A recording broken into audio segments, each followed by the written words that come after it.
This podcast is a member of the Place to Be Nation family. Visit us at placetobenation.com, the only place to be in your pop culture world.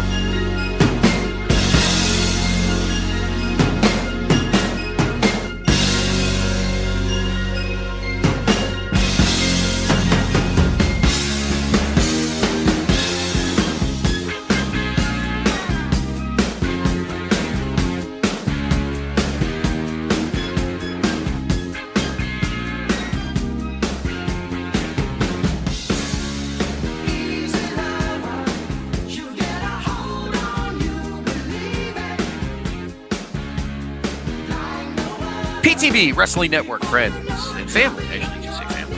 Friends popped up, but you're all family.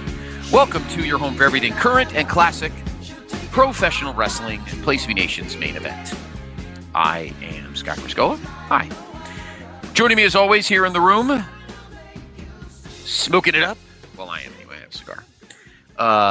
He is the Boogie of the Bayou. He's a fan of the absolutely crappy New Orleans Pelicans, who the Lakers will probably light up like a Christmas tree tomorrow night in the NBA Cup, when everybody has to make their courts butt ugly for one night.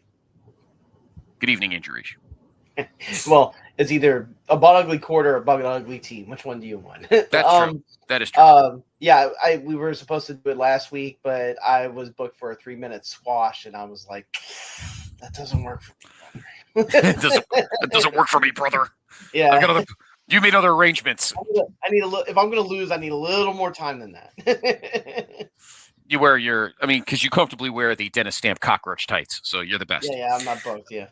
One guy who totally is always booked, he never makes other arrangements, and that is the Conscience, Mr. Steve Willie.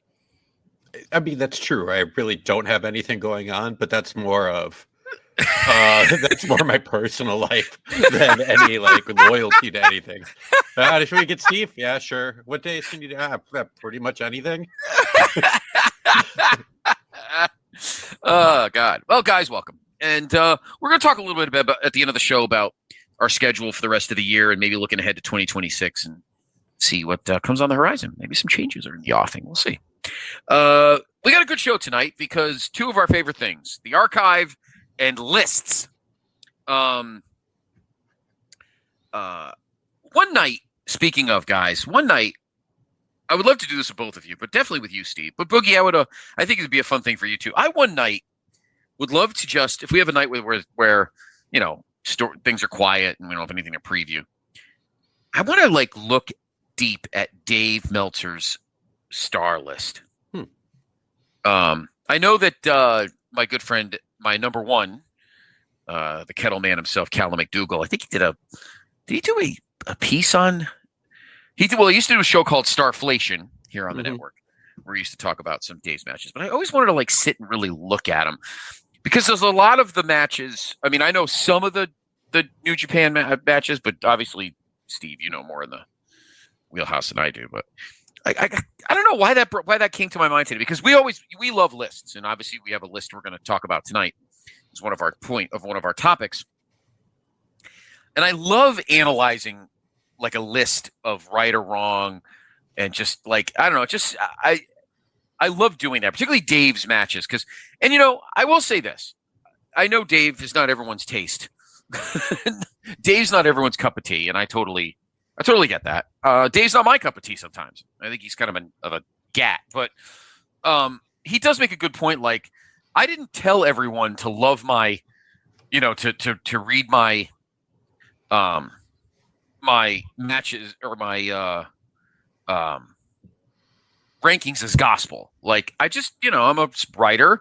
I graded matches. You can agree, which is awesome. You can disagree, which is even better. But everyone's like, Dave said it was 5 stars. You have to make it 5 stars. Or Dave made it 5 stars. You're an idiot. It's, it's crazy stuff. And so I feel like that's something maybe we could add that as a series or something. Yeah. I don't know. Or maybe we could do a main event extension and go through, because, they added one late in the game. I don't know if you remember this. I think it was last year, maybe the year before. Maybe it was during COVID. Dave retroactively added a match that he didn't add when it first happened, because I don't think Dave was doing the newsletter yet, or maybe he wasn't doing ratings. But it was a Ric Flair versus Butch Reed match. Ooh. From, I think it was, I know you're thinking, Dave, you're probably thinking, what the fuck? But it was him and Butch Reed, Ric Flair for the NWA World Heavyweight title, somewhere down in Florida in Dr. G's neck of the woods, from it's like May or June of '82. And he because technically the first match he had for years was, I think it was Dynamite and Tiger, one of the Dynamite, right? Wasn't it? I think it was one of the Dynamite Tiger Mask matches, I think, from like 83 or something. And then, but Dave, I think it was during COVID, retroactively added this Butch Reed, Ric Flair match from Championship Wrestling from Florida, like June or July of '82. And then I went and I started trying to find a lot of these matches on YouTube, and I couldn't find all of them. Some of them, I couldn't find Butch Reed and Ric Flair. I don't know where the fuck Dave watched it, but I doubt he was there. I mean, he might have been, but I don't think he was. I don't know. That was just on my mind. We here at the Main Event, we love our stream of consciousness discussions. What are your thoughts on that, Boogie? Boogie, is there a lot of stuff from Dave's list you've ever watched, or?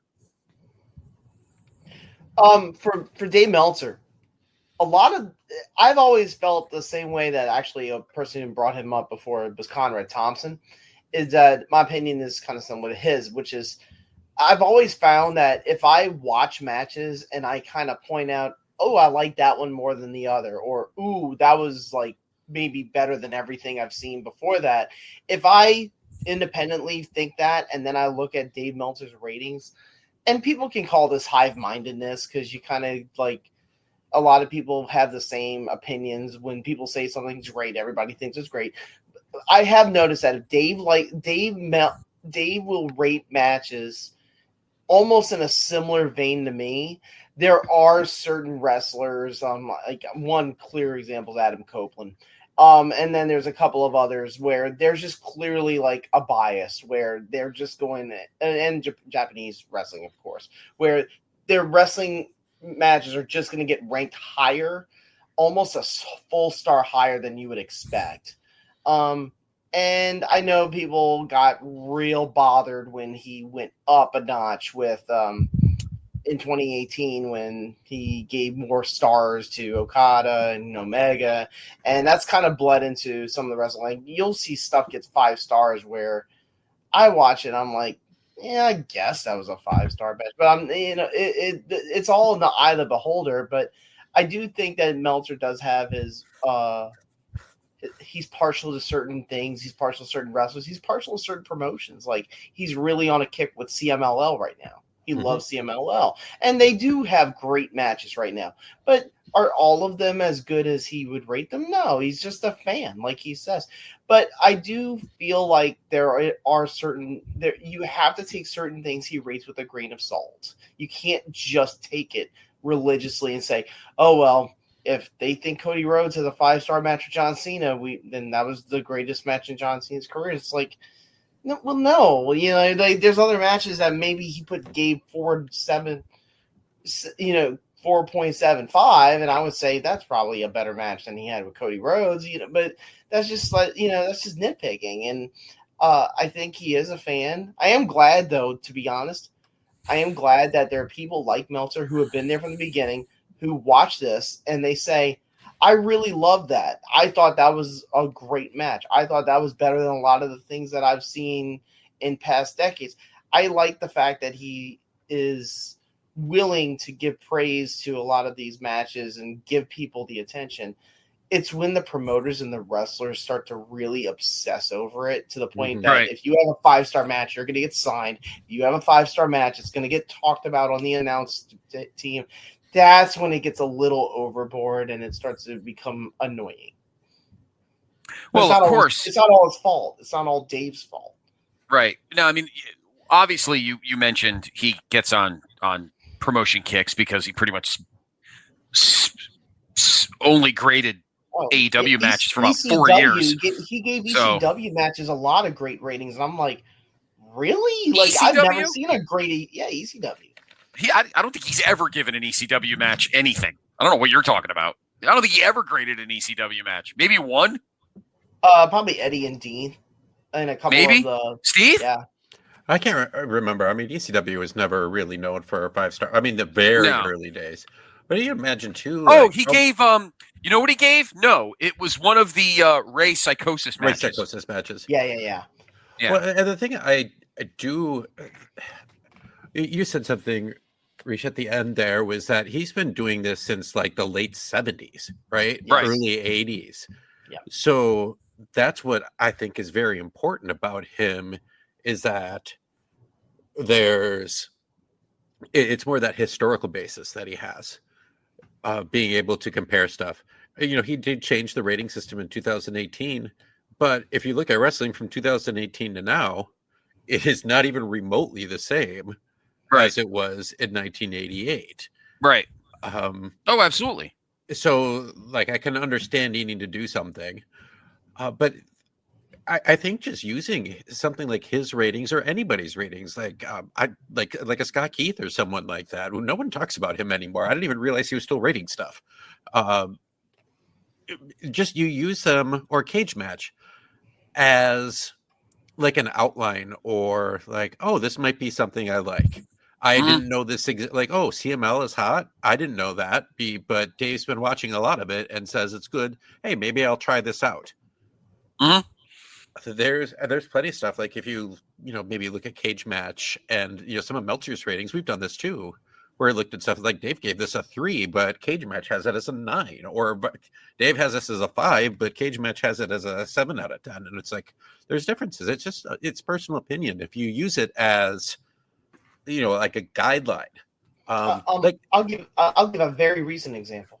CM Punk and Jey Uso had what I considered an average match. It was a match that probably went 10 minutes too long, where Jey blew up 5 minutes in, and Punk had to carry him a little bit.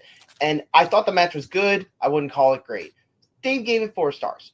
A lot of people on Cage Match, they trash scored it, and it got it down to like a 4 or something like that. And it's like 4 out of 10. And it's like, well, it's somewhere in between. I would say it was an average match. I'll be honest. I watched. You talking about the one in Saints main event? Correct, in Utah. Yeah, I watched it, and I thought it. I didn't think it was very good at all, to be honest. I think 4 stars is fine. Which is totally fine. But if Dave gives it 4 stars, that's okay. It's okay. I'm glad he enjoyed it. Yeah, I'm pretty convinced that a lot of people who complain about like Meltzer and I've seen it. Like, I don't really read Twitter anymore, and I think I don't either. Like, he would go into fights with people, which wasn't really worth it. They're not even arguing in good faith. I don't even think they read the stuff. Like, oh, he only rates New Japan matches, and like, man, he hates New Japan right now. I don't hear him say anything good about New Japan. Well, he did great. I don't know why I started this. This is why I love it. No, that's fine. I like doing it. That's why I love this show so much, because I can do it. We can do whatever the fuck we want. Just talking with friends. Yeah, talking. Oh, was that the name of a show we had here once? Something with Possibly. Friends. Did we have a show, Something with Friends? I thought we did. Yeah. The last match he gave 5 stars to, and see, I'm sorry, was Brodito and the Callis family from Wrestle Dream, which is not 5 stars. I'm sorry, Boogie. You could whack off to it all you want. It was not 5. It was not 5 fucking stars. No, I would agree. I thought it was very not 5 good. stars.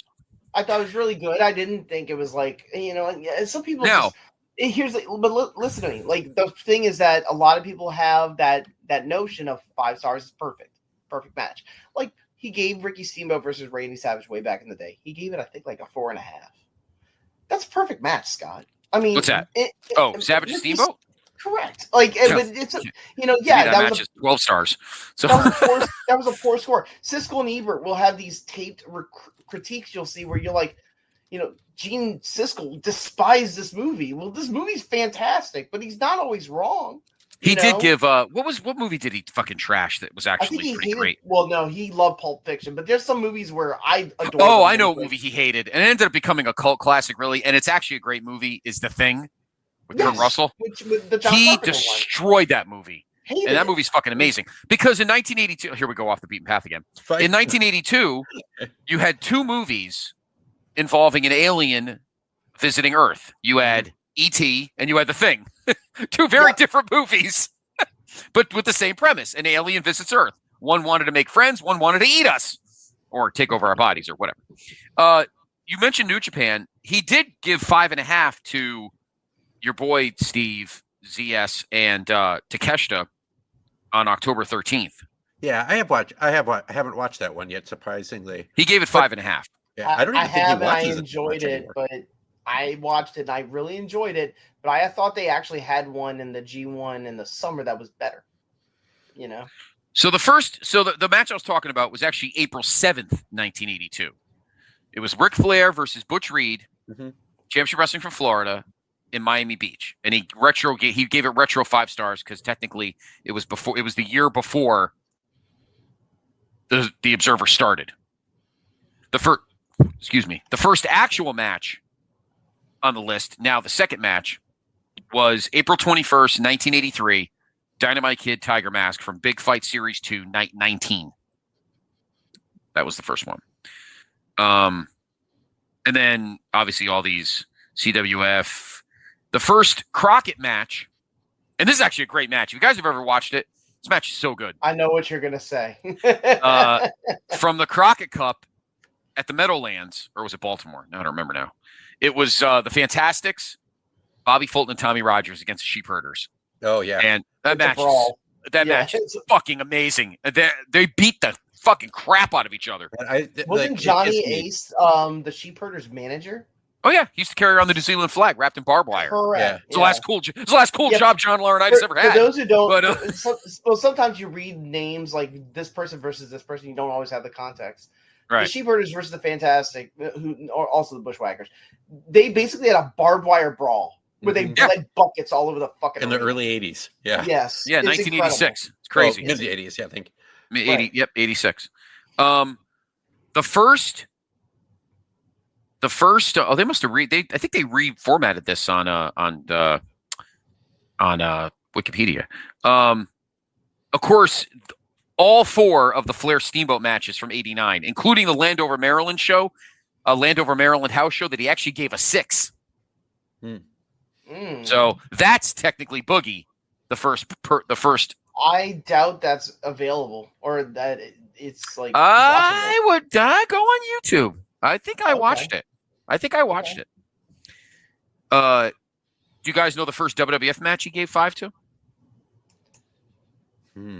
Was it Bret Hart and Steve Austin? No. Oh, one before that. Savage Ultimate Warrior 5? Nope. Shawn and Razor. Okay. At 10. Then Brett and Owen from SummerSlam. The cage match. Yeah. The cage match, which is to so be truthful, those guys a little like, bit newsworthy. This is where nitpicking gets a little silly, though. I think Bret Owen and WrestleMania 10 is a 5-star match. I agree. I agree. And honestly, I have a soft spot for it. I almost like, and I love Brett and Shawn and Razor at 10. I almost think their match, it's the rematch at SummerSlam 95 is almost better. Almost. Yeah. I also say everyone knows I love rematches. It's more. I'll say this: it's more violent. I know everyone loves Brett and Bulldog from SummerSlam 92. I think their match at In Your House 5, which I think Dave graded. No, he didn't. Their match at In Your House 5 was better. Because Bulldog was in better shape. Speaking of Ray and Psychosis, passed out. Yeah. Speaking of Ray and Psychosis, Dave gave they did a 5-star match, but in AAA. September 22nd, 1990. In fact, the same day as In Your House 3. I'm sorry. I was wrong. It wasn't Psychosis and Ray. It was Hoovy and Ray. At Big Ass Extreme Bash, March 9th, 1996. That's the ECW match he gave 5 stars to. It was Hoovy, not Psychosis.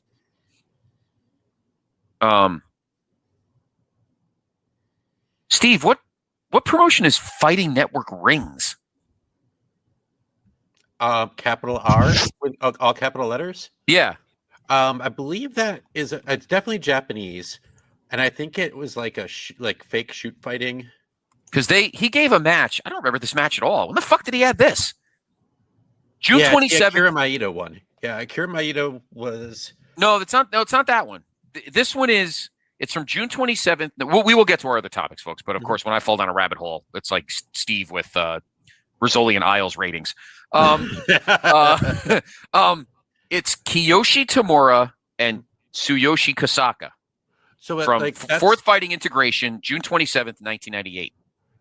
yeah, I don't remember so basically, like Maida was like a MMA guy who also a wrestler, and he started his own promotion because there was like a promotion. I can't remember what it was called that kind of folded. So it was kind of like these fake shoot style matches.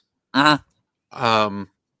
And they, if it's what I remember right, like they would sometimes do like point systems, like for knockouts, like knockdowns and stuff like that. They're kind of fun, but you can only really watch a few of them, like a handful of them, before it just gets a little bit, there'd be like a lot of like suplexes on the head. Did he add matches retroactively? I don't remember half these fucking matches that he added. It's possible. When did Michael Elgin ever have a 5-star match? Never. Oh, he rated it at that time. He rated it at that time as a 5-star match. I remember that. Yeah, Ring of Honor or New Japan? Mania. It was Mania. Let me do the math. Mania 28 weekend, March 31st, 2012, at Showdown in the Sun. Davey Richards and Elgin. I was going to guess Davey Richards. Damn it, you didn't let me guess. Oh, sorry. That's okay. Yeah, Davey and Elgin. He also was a big fan for a while. PWG, like he rated really highly a lot of their matches. Like one of them is Keith Lee and Donovan Dijak, which was so popular that WWE basically signed them both and ran the same match over and over again. Yeah, I mean Dave would be there because it was pretty local. If you Dave was actually at the Chi-Town Rumble, the first Ricky Steamboat Ric Flair match. He's at ringside with a mullet. Yeah. Oh yeah, he was totally in mullet mode. I could probably talk to that dude all day. Like, actually, he would probably talk at me all day. Yeah, that's true. I want to find this match, and then we'll get to our next topic. Battle of Los Angeles, Night 2. And I can't stand two of these guys on this one team, but I think I may need to watch this. September 3rd, 2016. Super Click, which is Adam Cole and the Spot Monkeys, against Seidel, Ricochet, and Will. Oh yeah. Oh, jeez. Yeah, he gave that. He gave that. Any 5. of those Reseda cards from back in the day are. Yeah. It's like one place I wish I would have gone, but I've heard like I would have been able to go to, but also I, like hear from wrestlers that it was like, in interviews it was like 95 degrees in there, and I've already had to deal with that. Yes, we have, Dave. Yes, we did. I'm still using chemo through. I agree with what Pabst Blue Ribbon. I agree with what Steve says that. The fact that Dave's done it forever, it's such a good footnote because it does open eyes to people of certain promotions like Noah in the early days, before things went downhill after Misawa died.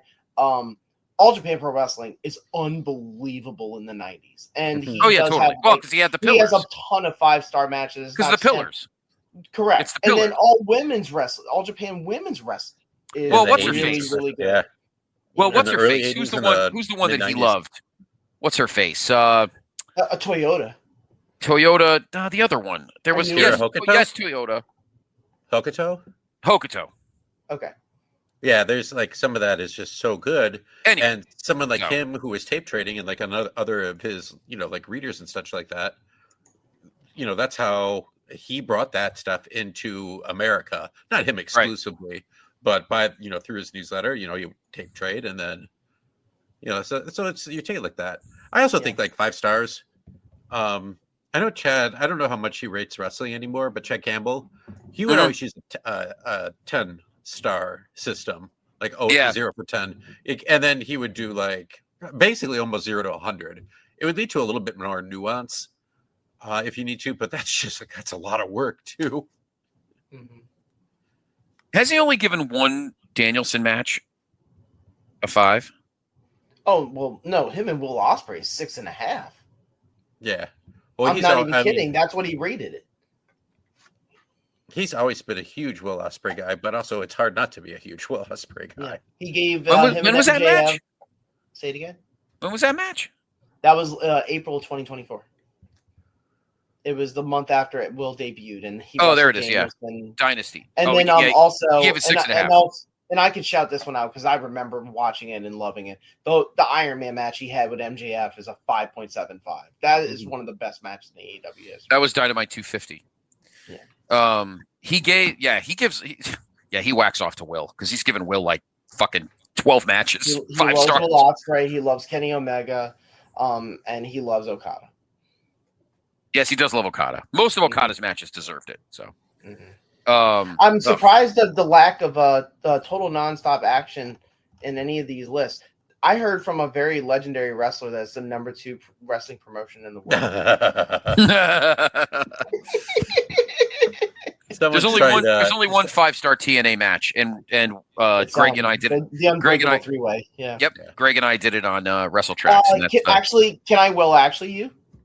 Not Will from Texas. Will actually you? Sure.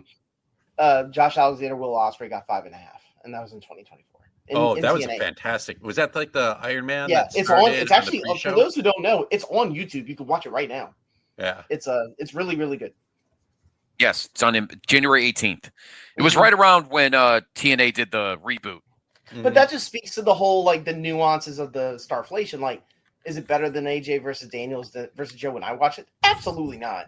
But it's different. It's different. 10 years later, it's different. Yeah, if you watch that same exact match today, if it was brand new, you'd be like, yeah, that's a pretty good match. Correct. He gave Okada and Will from Battle in the Valley 5, and I watched that match, and I hate saying this about my beloved KO, but I don't think that match was 5 stars. That was really good. I don't know if I did 5 stars though. The Okada Will match. Yeah, from Battle in the Valley. Yeah, I just watched that like a month ago. Do you think it's 5? No. I thought it was really good too, but I don't know if I give 5. Anyway, we're gonna do that. Now I want to do it. So we may do this from time to time, folks. Here on Main Event, we may dive into the Dave list because I want to pick these guys' brains on some of these matches. But Saturday's Main Event took place 2 Saturdays ago. It was 2 Saturdays ago. And we were just talking about one of the matches. CM Punk, of course, did win the vacant World Heavyweight Championship over Jey Uso in a match that was all right. I watched a YouTube video of Maven breaking it down, which I thought was pretty funny. Which I thought was pretty funny. That popped me. Yeah.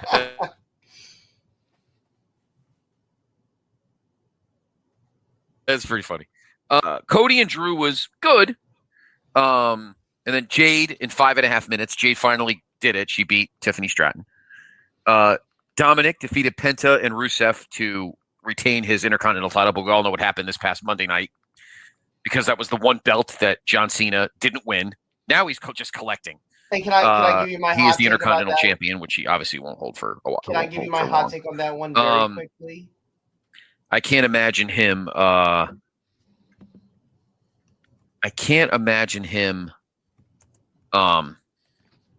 Bringing that into his last match because he's not going to want some mid-carder in his last match. So, right. So there's a tournament. I think this is funny. I want to talk about this for a minute. So there's a tournament to decide who is going to face John Cena in his last match, which I think is kind of obnoxious, to be honest with you. Imagine winning a tournament so you can wrestle John Cena last. I don't know. That's weird. So here are the matchups. You have Rusev against Damian Priest, which Rusev won, and you have Knock against Sheamus, which Sheamus won.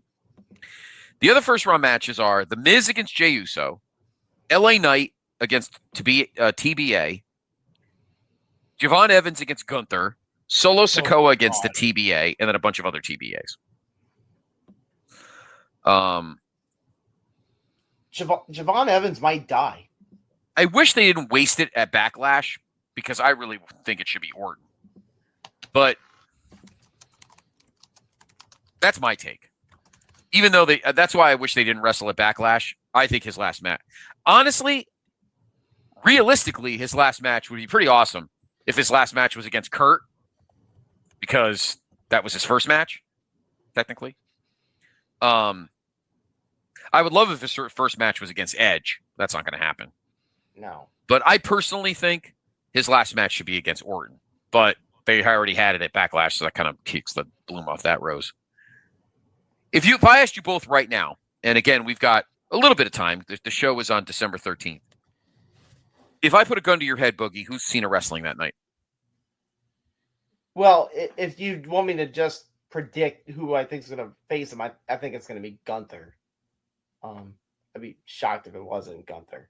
But I think that there's ample opportunity to have great matches. I wish there were a couple of surprises. There's one where Solo Sikoa, they haven't booked who is they're going to face, but I'm pretty sure if it's Roman Reigns, that'd be kind of awesome. But I don't know if that's what's going to happen. Yeah, I feel like Gunther is the way to go with his, being away for a while with his nose injury and surgery and having to come back. It feels like Cena would want to put him over to make him the next made man. But also I feel there should be a lot of newer people in this tournament. I wish that he would be wrestling more younger guys instead of just the same old.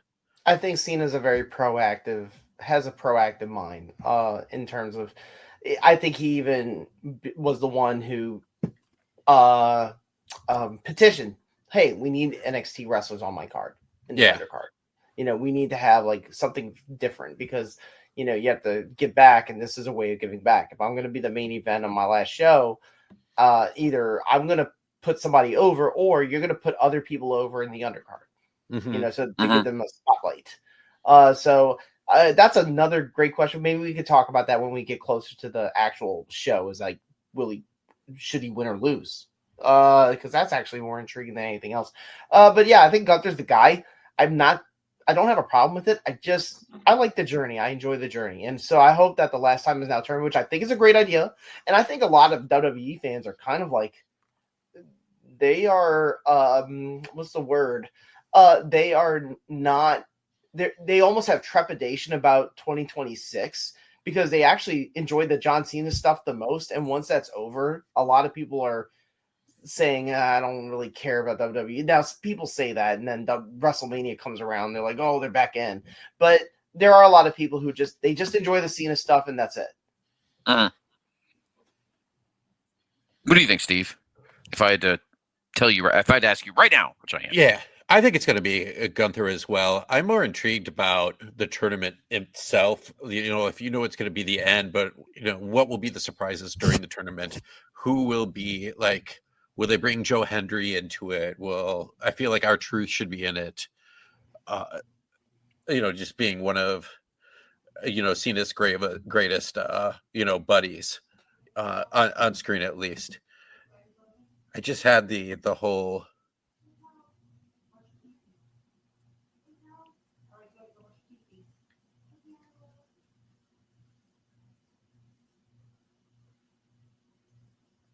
Did he disappear?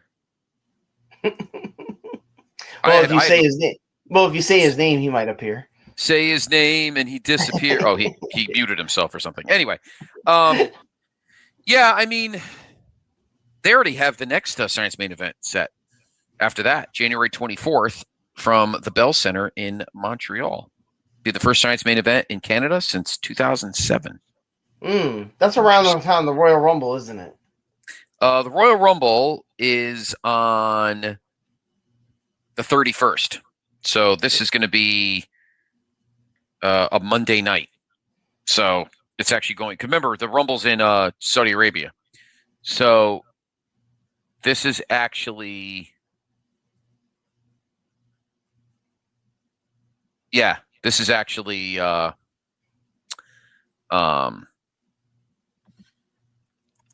So it's Monday. in Montreal. So it's on Saturday night's main event in Montreal right before the Royal Rumble.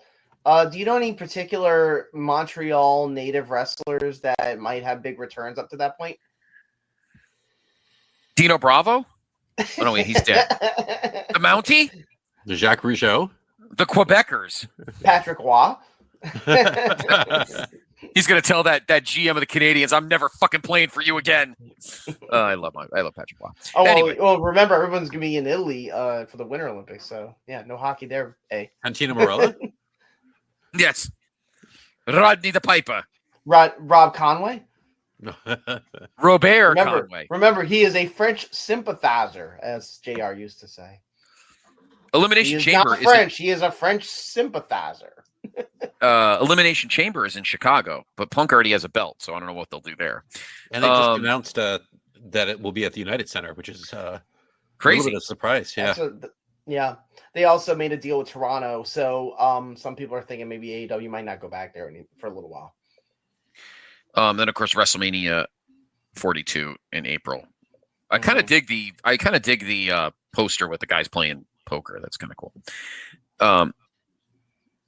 Anyway, The one with all the dogs are on the table. it's kind of like yes, the dogs, which are Cody, Roman, Brock, Punk, Well, you got the big dog, Heyman, and the big dog standing.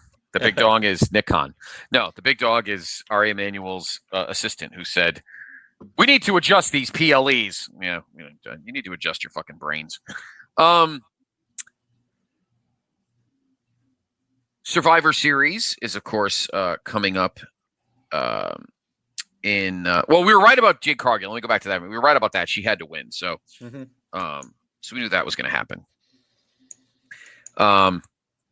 Survivor Series is their next big show. That is at Petco, the Saturday of Thanksgiving weekend, and there are 2 matches. The women's War Game match: Rhea Ripley, Io Sky, Alexa Bliss, Charlotte Flair, and TBA versus Nia Jax, Lash Legend, I love her, the Kabuki Warriors, and TBA. Any thoughts on who the TBA will be? Becky Lynch and Lyra Calria, or however you pronounce her name. Maybe. Yeah, I can't see Jade Cargill. It just, I mean, I know that storylines don't always mean anything, but I can't see Jade Cargill on the heel side of that team with Nia Jax on it. It doesn't make sense. I just think they should just have 4-on-4.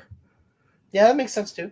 Like, yeah. I think the story. One thing I'll give you the things I like about the match, and the thing I'm kind of about. The thing I'm about is I like Lash Legend. I'm not going to say I don't like her, but she just like debuted a couple weeks ago, and now War Games, it's a feud based match, right? So like all of a sudden you have this brand new person who's in War Games after 2 weeks, whereas but I do like the storyline aspect of Rhea Ripley and Io Sky, been involved with Kabuki Warriors for months now, maybe even more than months.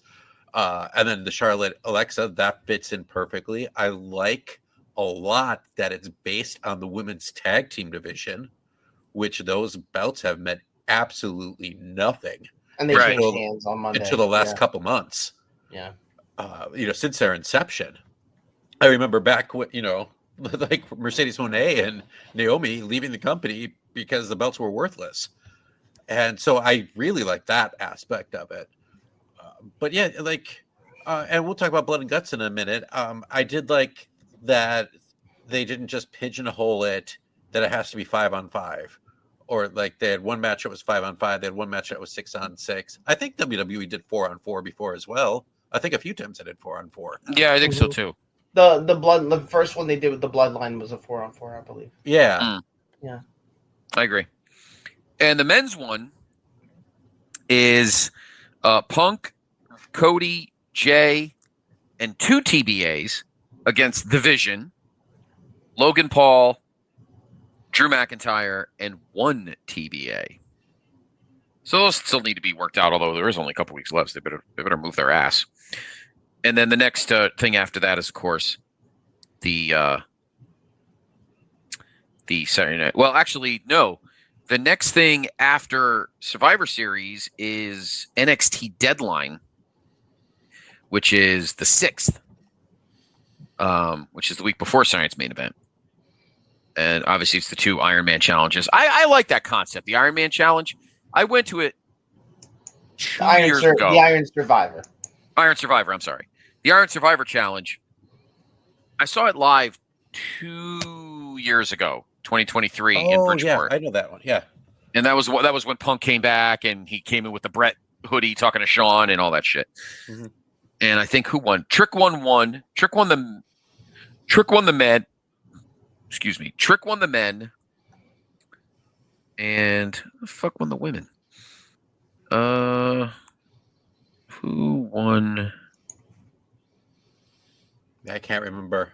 The women. I watched one of those 2. I actually turned in specifically to see that type of match, and I thought it was very enjoyable because it helped. I think it helped launch a lot of people.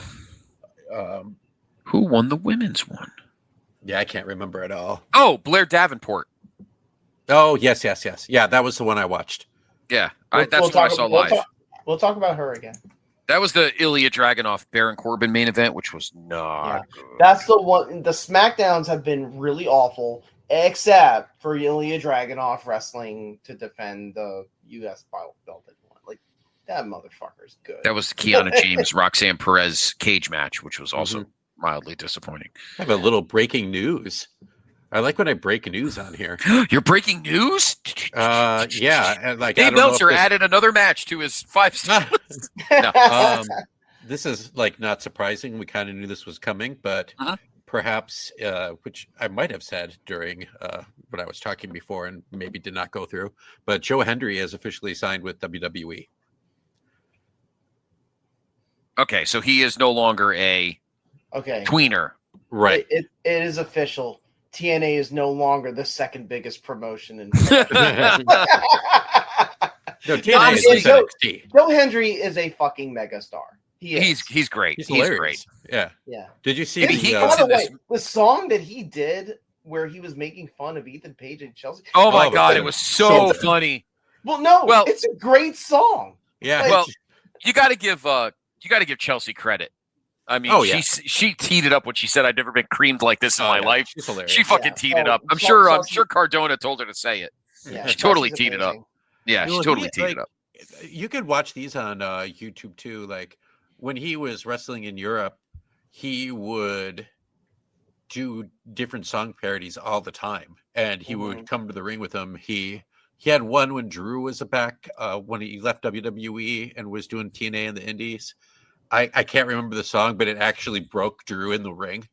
He was trying to, it's like super badass, and he just broke up. The one I remember he did when he was a mid-carder that had me and my friend like howling was AJ Francis when he said, you are banned from diving.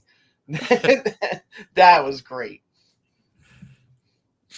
So that comes up on the 6th, and then the following week, the 13th, is the Saturday main event with John Cena.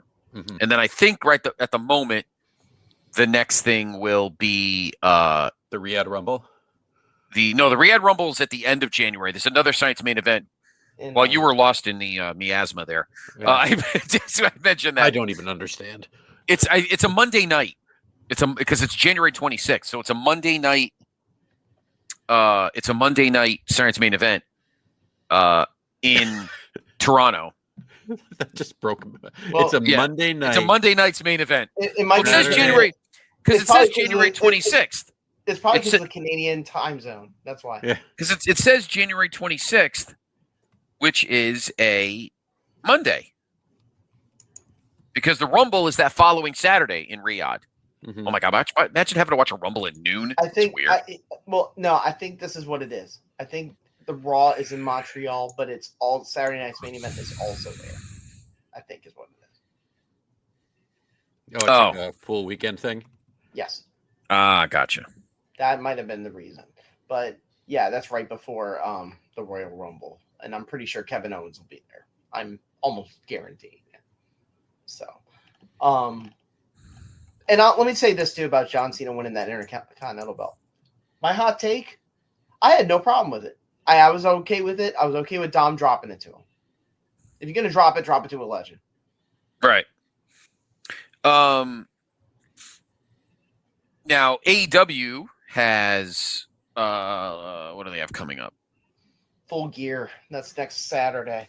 Next Saturday is Full Gear. And then eventually is World's End. World's End. That's in and that's the culmination of the Continental Classic, which will take place between Full Gear and World's End. It's a great tournament that they do, a G1 type. Yes. I believe D'Amato and Roger, I think, are going because that Full Gear is at The Rock. They like going there now.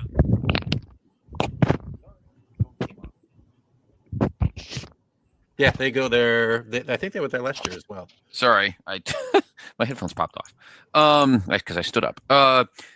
That's a hot place that AEW likes to go to now. They like going to Newark. Mm-hmm. Mhm. That's where Full Gear is. Yeah, they actually are also going to do some shows in England for the Continental Classic, which Tony Khan's mentioned more than once. So, Gotcha. And also Ring of Honor Final Battle at Galaxy Con in Columbus, Ohio. Wait, Scott, where's that at again? What's that? Galaxy Con, where does that take place? What city does that take place? Galaxy Con.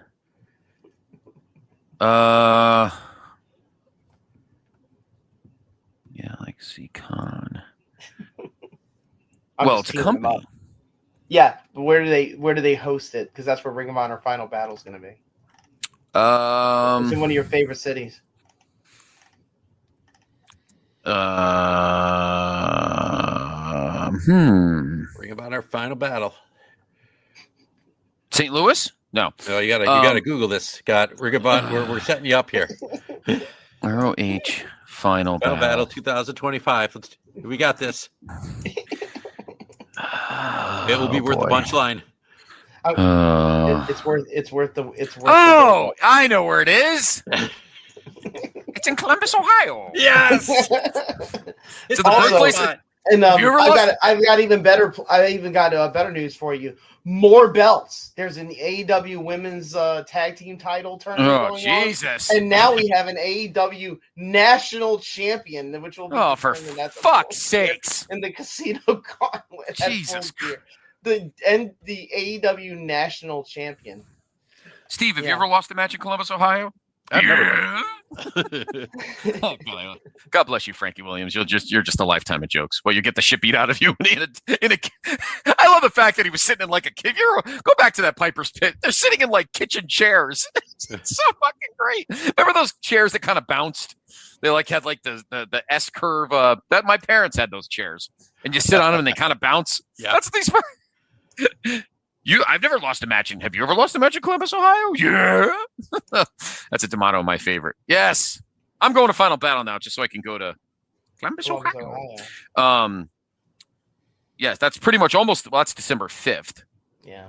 Love how it's pretty down. They have a couple matches lined up. There's a really the two that I'm actually the most interested in, they both have titles online. Spoiler alert. Is Kyle Fletcher and Mark Briscoe again, but this time, and Mark Briscoe loses, he has to join the Don Callis family. So that's kind of cool. And Statlander versus Mercedes. I want to see that. I do too. You think Honor Club could fucking work this time? Unlike at Death Before Dishonor when it got all fucked up, and they pretty much gave it away on YouTube. Yeah, they pretty much gave it away on YouTube. Right. Oh man, they knew Steve was getting it, and of course, Honor Club always tells Steve to go fuck himself. Yeah, so for years and years and years, below there. They absolutely hate you. What was that streaming service that everyone was trying to use in like the late aughts, or not the late aughts, the late 2010s? IPPV, like or something like that, or. Like Ring of Honor was trying to use it for it was trash. Yeah, it was trash. Just crash all the time. Oh my god, it's fucking terrible. Yeah. Columbus, Ohio. So we got a lot of shows to talk about between now and the end of the year. TNA. What do they have? Final Resolution? Is that their next show? Turning Point is I think tonight. Turning Point, I believe you are correct. 14th, Turning Point is going on. I think Turning Point is going on tonight. You are correct. There's one booked match. It's a tag match with Santana and someone else against. Here's tonight's. Oh, here's the card. So here's the card tonight. It's just 4 matches right now. Here's the card. Terrible card. As it's Mike Santana and Steve Macklin versus Frankie K and Nick Nemeth. It's the Inspiration, Cassie Lee and Jessie McKay, my girls, the former Iconics, against the Angel Warriors, Lee Ying Lee and Zia Brookside, against Tessa Blanchard and Victoria Crawford in a triple threat tag for the Knockouts tag team titles. And BDE against AJ Francis. Woof. And then the system which is Brian Myers, Eddie Edwards, JDC, and Moose against the Rascals, Trey Miguel, Myron Reed, Zach Wentz, and a TBD. Wow, this card is awful. Fucking, that's it. I want my money back. Wow, that card is. Well, I'm assuming. I'm assuming TBD is going to be Desmond Xavier. I would think so. AKA Wesley. Yeah. You know what? So the night. Hey, Scott, this is the part where I try to mansplain this guy at TNA that you watched for like 5 years, and I talk about how great. Oh yes, that's right. Yes. Yep. You know, I saw in Collision he wrestled Kyle Fletcher, and you know Fletcher's amazing. His Meltzer broomstick is right now at like 4.5. But you know he wrestled, and I really liked him, and I'd never seen him before. Ace Austin. Ace Austin is very good. Yeah. Ace Austin solid. Yeah. Then their next show after that's final. Then Final Resolutions after that. That's on December 5th, which is the day before Dateline. I almost said Dateline, Timeline or whatever.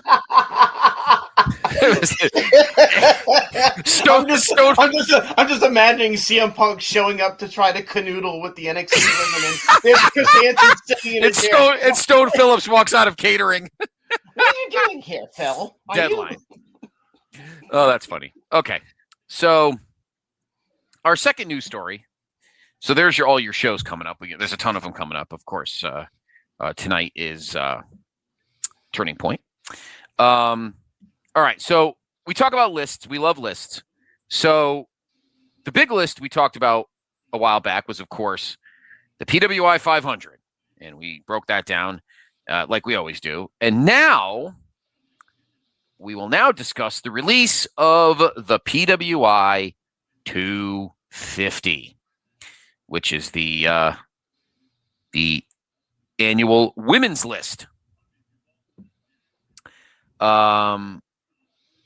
And this is going to shock you. I have to say, this is going to shock you. Before we hop in, though, let's go back in time.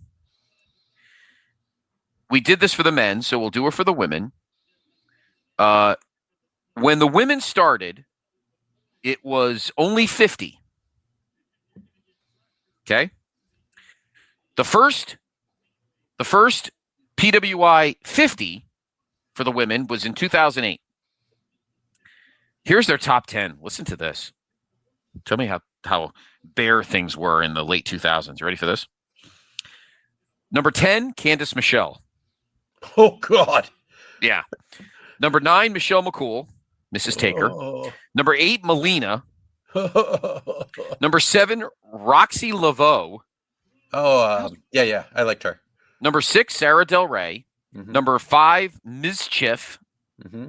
Number 4, Mickey James. Number 3, Gail Kim. Number 2, Beth Phoenix. And number 1 was Awesome Kong. So you had a solid 1 to 8 or 1 to 7, and then the bottom just. And I like Melina, but like not as the top 8 wrestler in the world. Right. Yeah. No way. 2009, 10 through 1, Taylor Wilde, Maurice, Michelle McCool, Beth Phoenix, Awesome Kong, Tara, Miss Chiff, Melina, Angelina Love, and number 1 in 2009 was Mickey James. Angelina Love? That's even worse. 2010, 10 through 1, Maurice, Ms. Chiff, Mickey James, Beth Phoenix, Madison Rain, Eve Torres, Cheerleader Melissa, Mercedes Martinez, Angelina Love, and number 1 was Michelle McCool. 2010 was dearth. Is that a rib? Oof, dearth.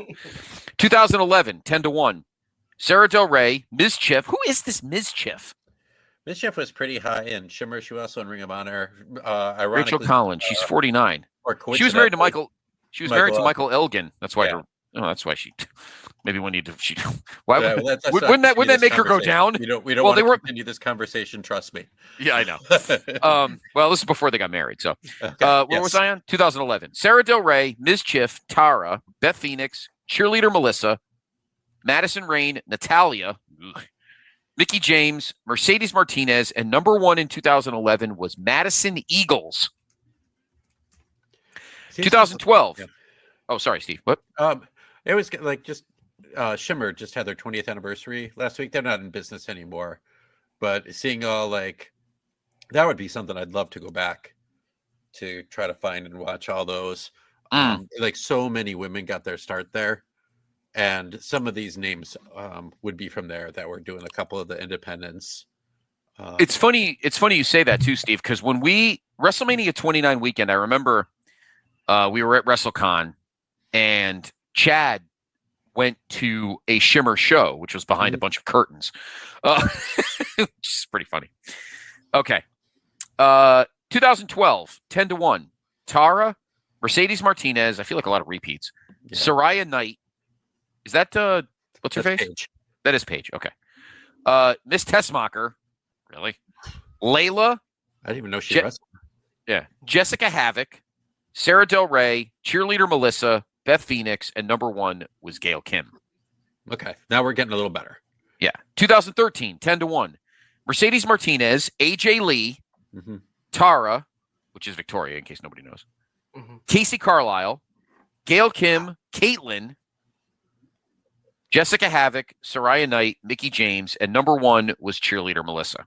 Okay. Yeah. See, now you can actually see the shift. 2012. Yeah.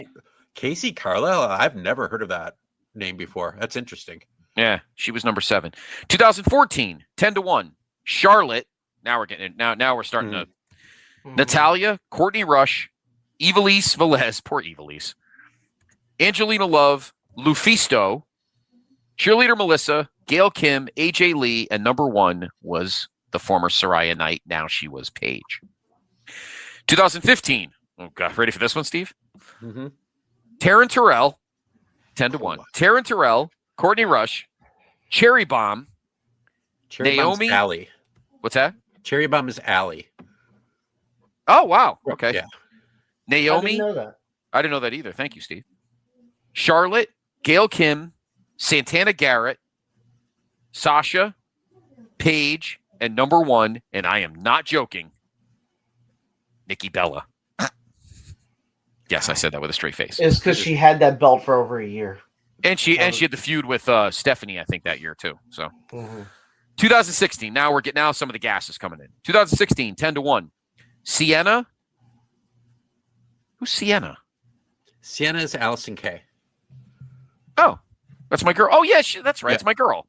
Stupid. I should have known that. Oh, she's more known by Allison Kay. So yeah, Sexy Star, Gail Kim, Natalia, Jade, Bailey, Becky Lynch, Asuka, Sasha, and number 1, Charlotte. So now we're cooking with gas. Yeah.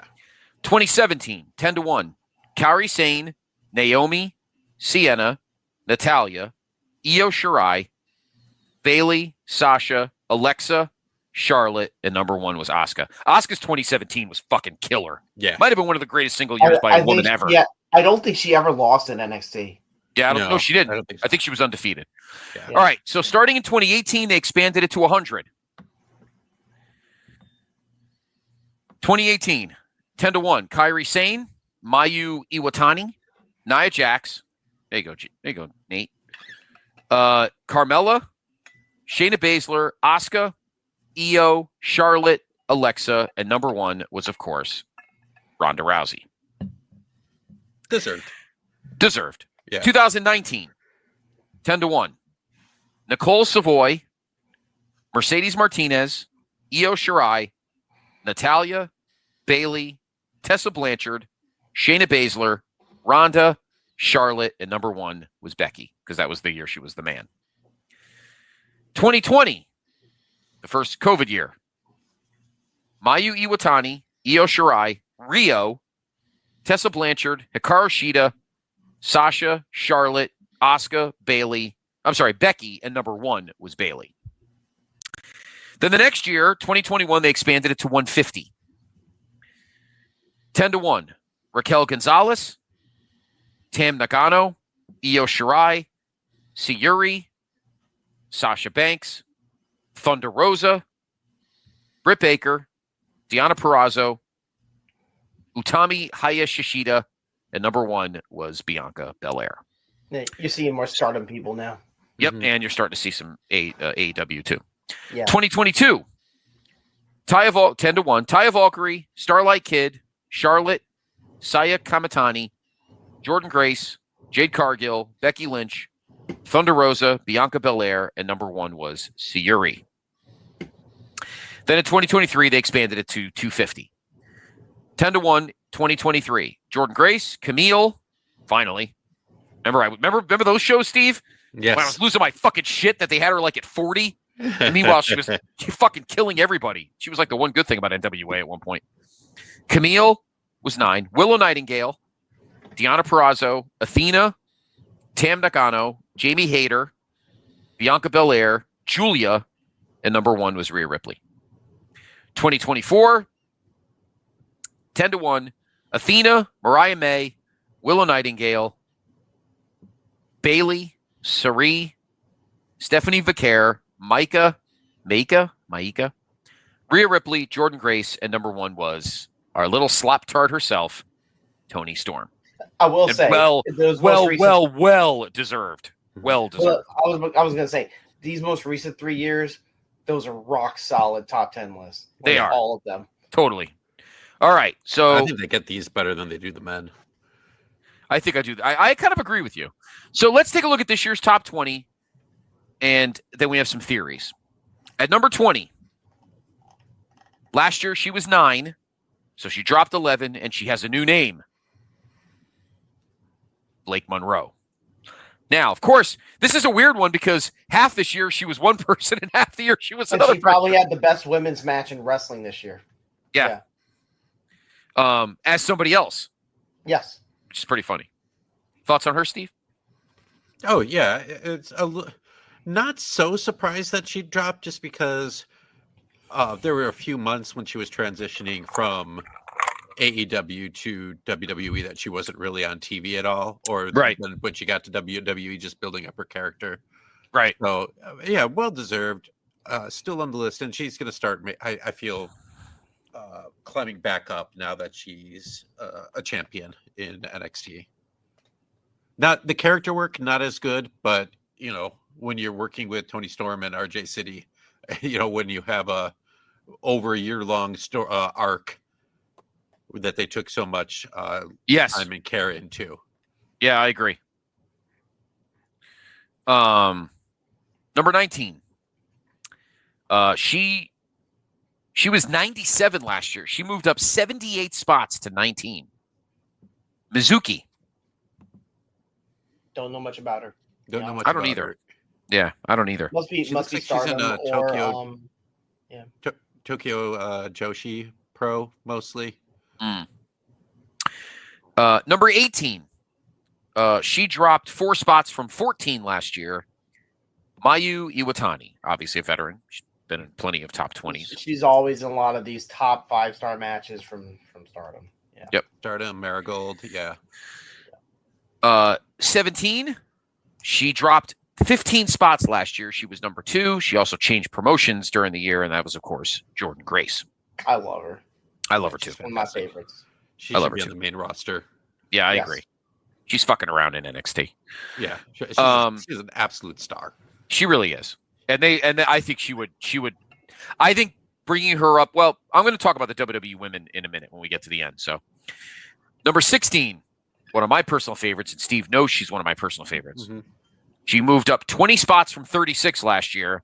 She is your AEW Women's Champion. And I met her in person, and she was fucking awesome. Chris Statlander. She'll be in the top 10 next year. I agree. She's getting her more. Her promos are getting better. It's never been Yeah. her strength. But I feel like physically, she's probably at the best she's ever been. Yeah. I would be think surprised. they're gonna- Depending who she feuds with in the next year, I could see top 5. Yeah, I think they're going to eventually go we're going to see a Statlander Megan Bayne feud. I agree. Maybe either at the end of the year or the beginning of next year. I got to see where she is on the list. I love her. I love Megan Bayne.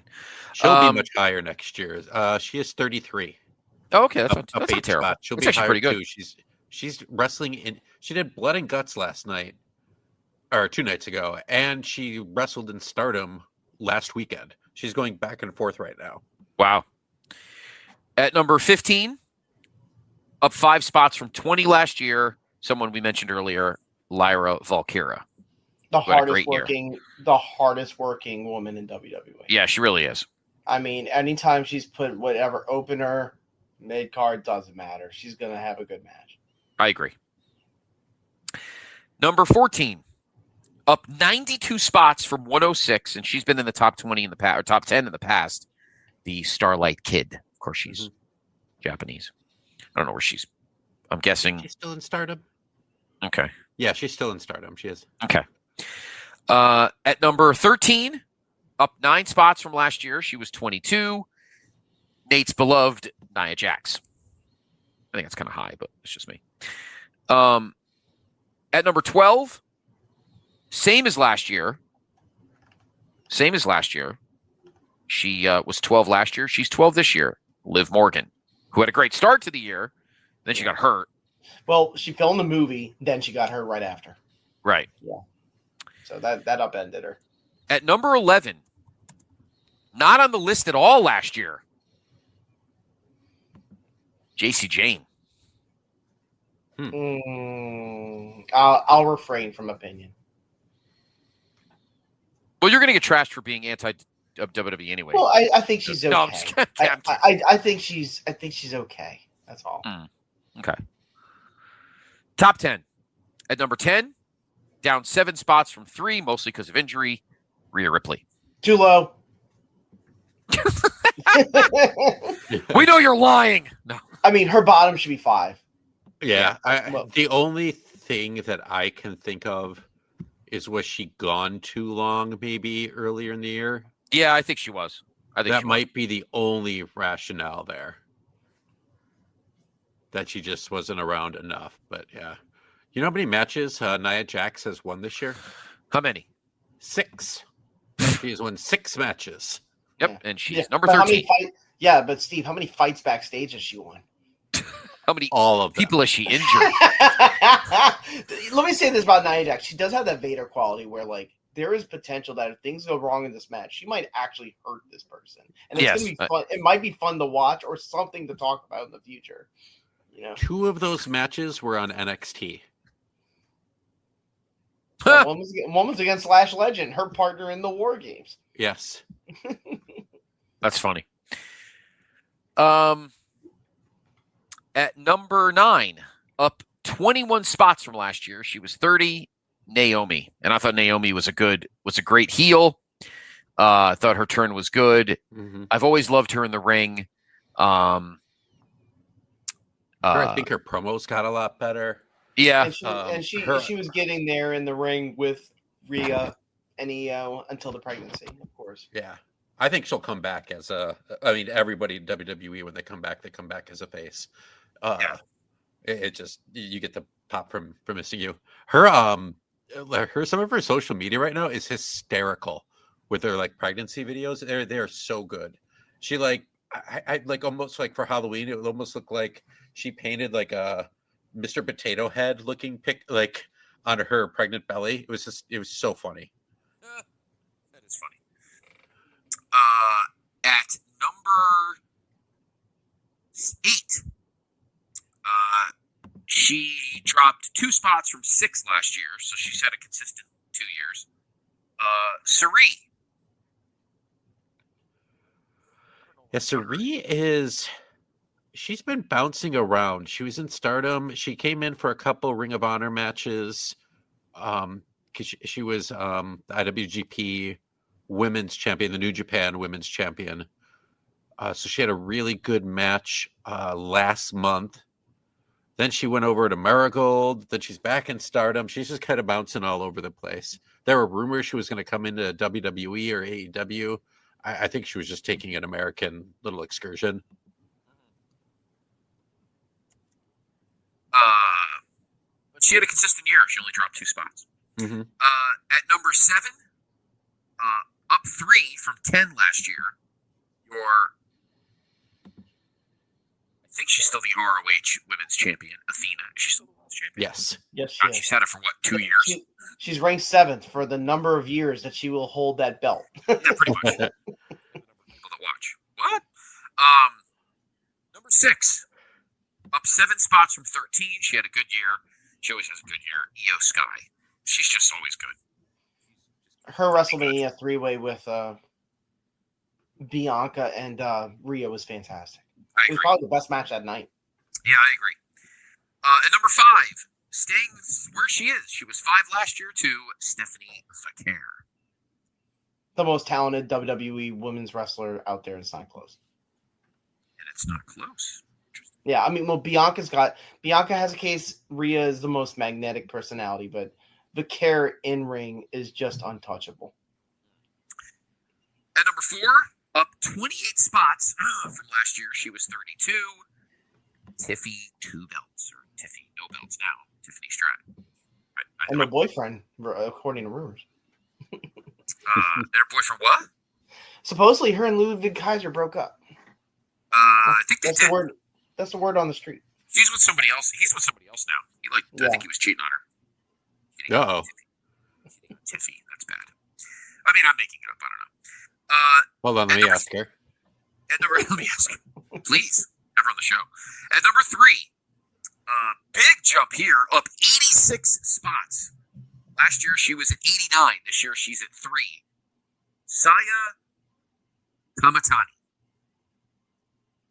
Been around for a minute. Yeah, Steve. Yeah, she is she the one that just won the championship? No, she's the strong women's champion in Stardom. So the strong women's champion, it's so confusing. That's basically like the US. Right. One was around in the US during COVID, but somehow that title still exists, even though it probably was never defended. Yeah, I know. At number 2, down 1. She was number 1 last year.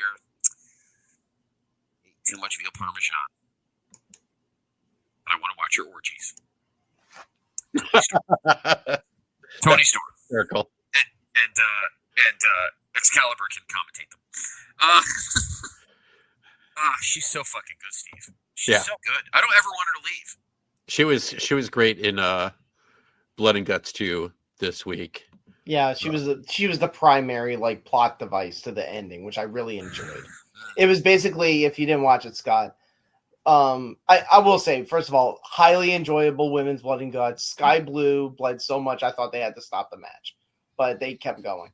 But they did the Brian Pillman thing where, Sid Vicious like almost killed him, and they had to surrender just so he wouldn't die. And that's what they were doing with Mina Shirakawa. Got busted open and was getting choked out and whipped with a belt by Megan Bayne. And Tony had to quit so that Mina wouldn't get the shit kicked out of her. Yeah, the entire Triangle of Madness, all 3 of them were... Great ending. I loved it. Yeah, they were holding Tony Storm and making her watch, and then all the rest of the face team were locked out of the cage. I love that ending. That's awesome. Yeah. And number 1, last year she was not on the list at all because she didn't wrestle. And that is, of course, the queen of collecting belts, of which most make no sense or value whatsoever. And that is Mercedes Moné. I mean, I guess you could put her number 1. She's wrestled her ass off. So many countries, like the biggest of stages to literally like the smallest of indies you've never even heard of before. I've seen her, and to credit what Steve was saying, she's had great matches with so many different people, even in AEW, like smaller people, comedy acts, like having just great fun matches.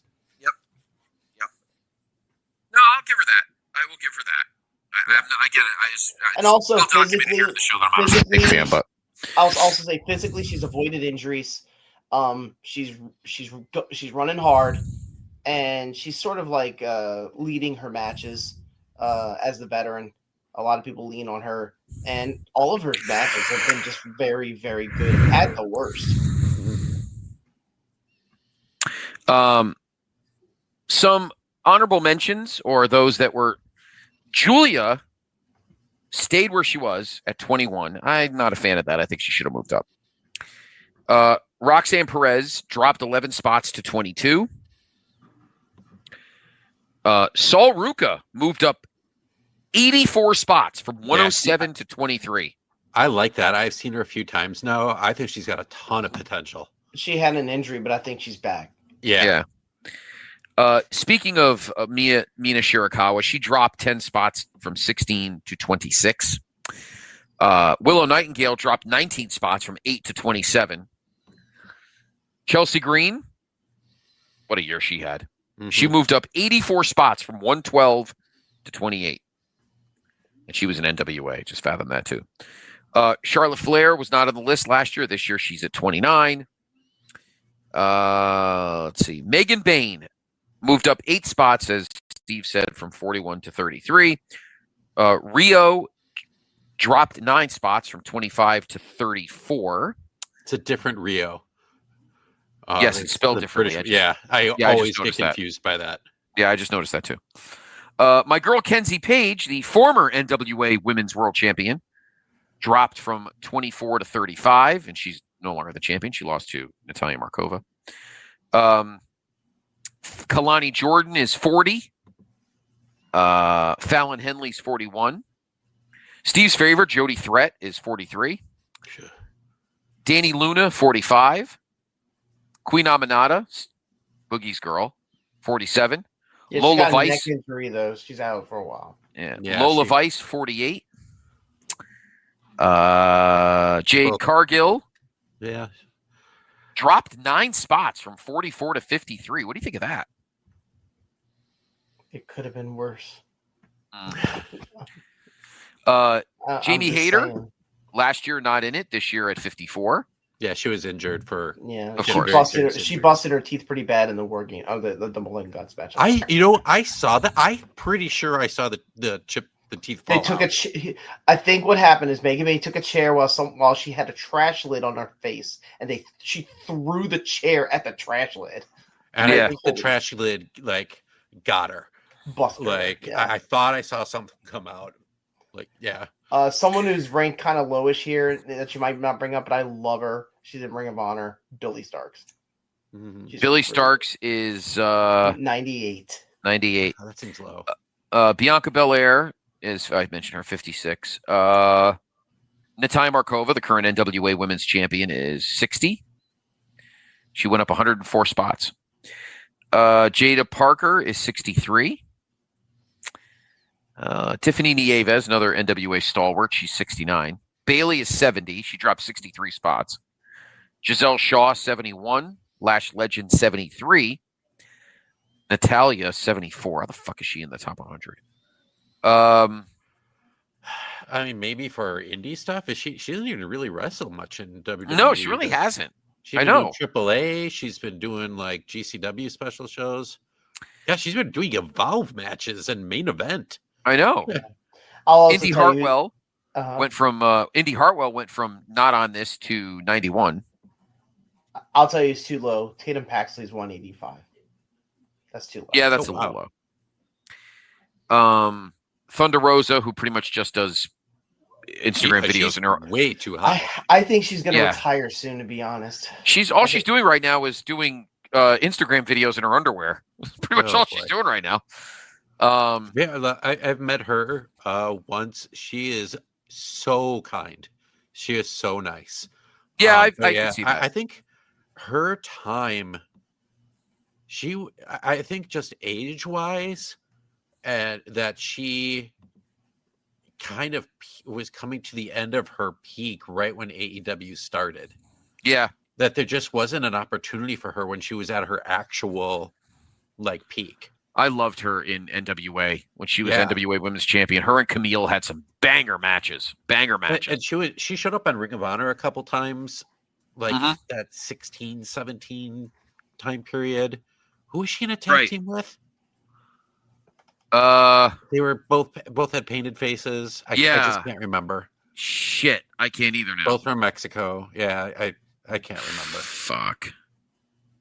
I'm sure they were together in NWA too. Yeah, I just can't think of her fucking name. Mm-hmm. Alexa Bliss was not on the list last year. This year she was 97. As you said, Billy Stark's 98. Deonna Purrazzo dropped from 39 to 99. She hasn't gotten the opportunities. No, and, honestly, hasn't. She came out and said that she was actually surprised with how high she got because of how hard this year has been for her, like just not getting those opportunities. And I think Right. she's just bad timing right now for her. Mm. I think they had all these plans for her, but with that pure title tournament just being cursed. Yeah. They should have like Danhausen come out as the Ring of Honor like commissioner.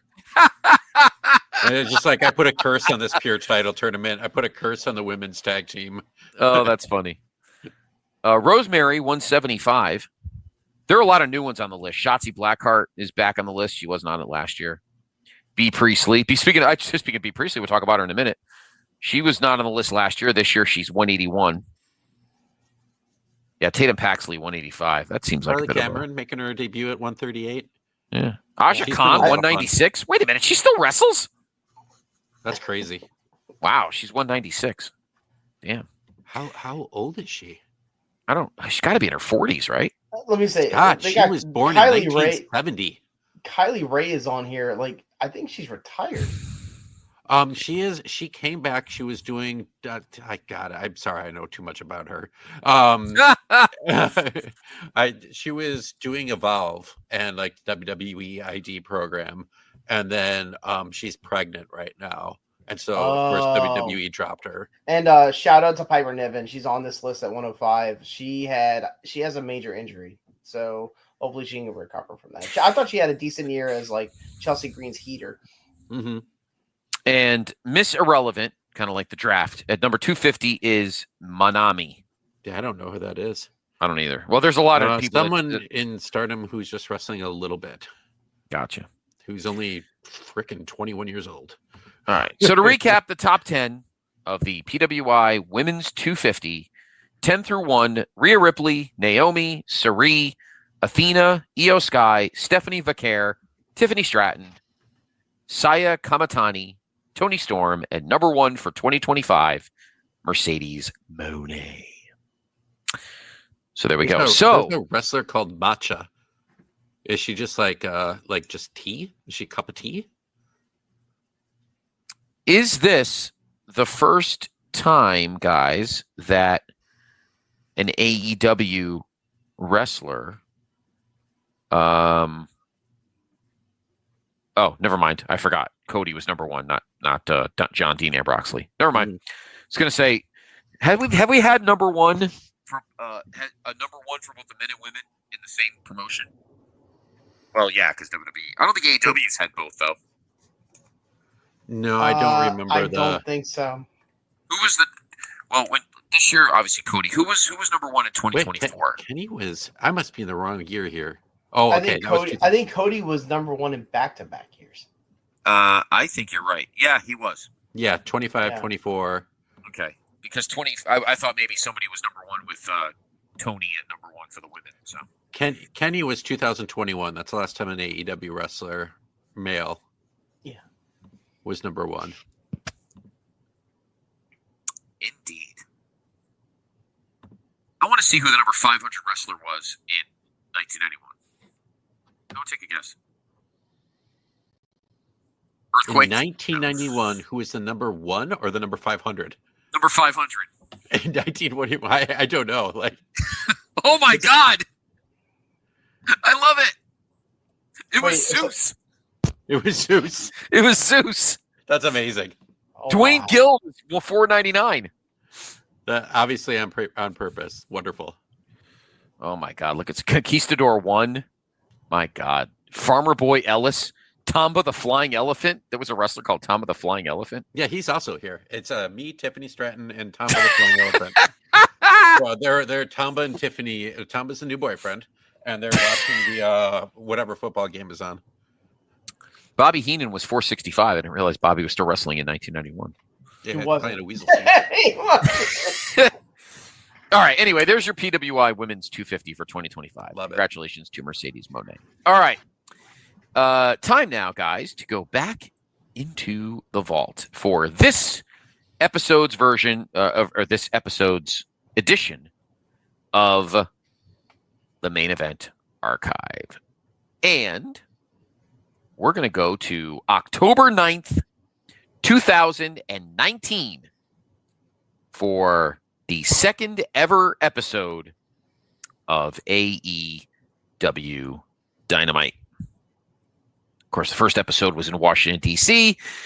This episode was at the Songus Center, although I don't know what the fuck JR called it. He totally mangled it, the Schlong Center. No, it gets even better because he was trying to call him the home of the Terriers, as in the Boston Terriers. He says the home of the Derriers. But it seriously sounded like, I swear to God, it sounded like he said the fucking Schlong Center. But it's in Boston. There was about 6,000 people. Yeah, it's at the Songus Center. It's on the campus of Boston University. So the Terriers do play there. Great first. It's the Agganis. Actually, it was called the Songus Arena at the time. Now it's called the Agganis Arena or Agganis Arena. But at the time, it was still called Songus Arena, I think. Okay. Of course, we had our first episode. We have 5 matches. One thing about AEW at this time, guys, they weren't really in love with backstage stuff, so there wasn't a ton of it. Of course, we only have 2 champions. Of course, we have Chris Jericho as the AEW World Champion, and Riho is the Women's Champion. We are in the midst of a tournament for the tag titles. In fact, the first match is a tournament match. I don't think they don't do the TNT belt till what? The new May of 2020. Okay, so they actually did the TNT during the vid. Okay. Yes, they did. I did not remember that. I thought it was still in 2019 or early 2020 when there were still crowds. Okay. I'll give you trivia if you want it. Do you want to know who Cody beat to win it the first time? Darby Allin? Lance Archer. Oh, wow. I didn't know that. What was the tag team he was? I mean, he's still in the Don Callis family, but what was the tag team he was in TNA with Jimmy Ray? Was it like the Rock and Rave connection or something like that? Yeah, it was. Yeah, it was something. It was something. They played like Lance Hoyt. air guitar. Yeah. Did they have like I don't know why I care about this all of a sudden. Was it like Christy Hemme, their manager? Yes, Christy Hemme was her manager. Why do I know this? Why do I remember this stuff? Well, because Tiffany Stratton just whispered it in your ear. Oh yeah, thank you, Tiffany. All right, put your flying elephant away. Steve, get us started. Tom of the Flying Elephant, big Jets fan, by the way.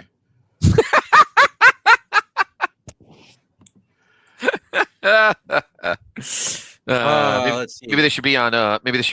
Highway to the Impact Zone, or Croc and Roll, or Mission Impossible, which you can listen to classic episodes, by the way, on the PTB Wrestling Network YouTube channel. Yeah, that was a shock when I turned it on at work last week.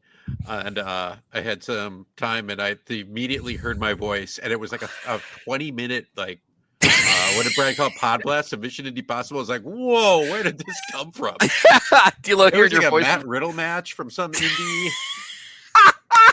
It was hilarious. I was like, I had no recollection of doing this at all. It was by myself. It was like a 20-minute. The concept must have been that I watched 2 matches, like random indie matches on YouTube. And then that is fantastic. Yeah, it was just like, what the heck? It was fantastic. right after of all pay-per-views, Montreal, the Montreal recap. Oh God. Oh my God. I just put it on earlier before when I was setting up the show, and the stream had JR and I. It was we were doing the WrestleMania 16 vault. So we were on a good, at that moment, we were talking about the triple threat with Benoit and Kurt and Jericho. Anyway, speaking of Jericho, he's the world champion at this moment. Get us started, Steve. Yeah, I just remind people, I don't take as, with TNA, I take a ton of match notes going through it. And with AEW, I just take a couple notes. I don't really go play by play. So well, because these are fresher. So. Yeah.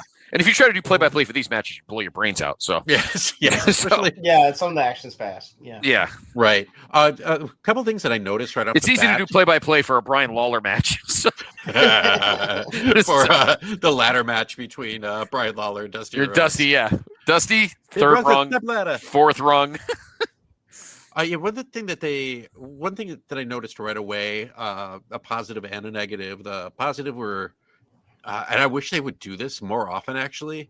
Little intro videos for some of the more unknown talents. Like, we all know Young Bucks at this point. We know Chris Jericho. But like they did for Jimmy Havoc later on, they did a little like picture in picture like they would do in Superstars back in the day. Right. To kind of introduce their motivation. The thing I did not like on HBO Max is way better than what Ring of Honor does, where the music is completely and all sound is completely edited out. But there is some music that were dubbed in. Apparently, they don't have the rights to all of the music anymore. So they dubbed in some music, and it kind of screwed with the sound a little bit.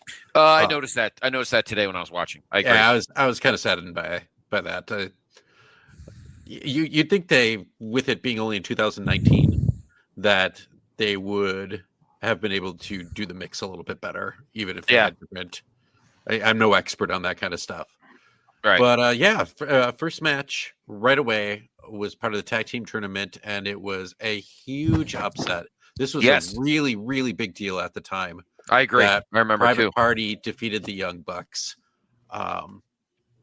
Mark Wen did a victory roll on Nick Jackson. Let's see. Yeah, all I put down was legitimately shocked victory that nobody expected.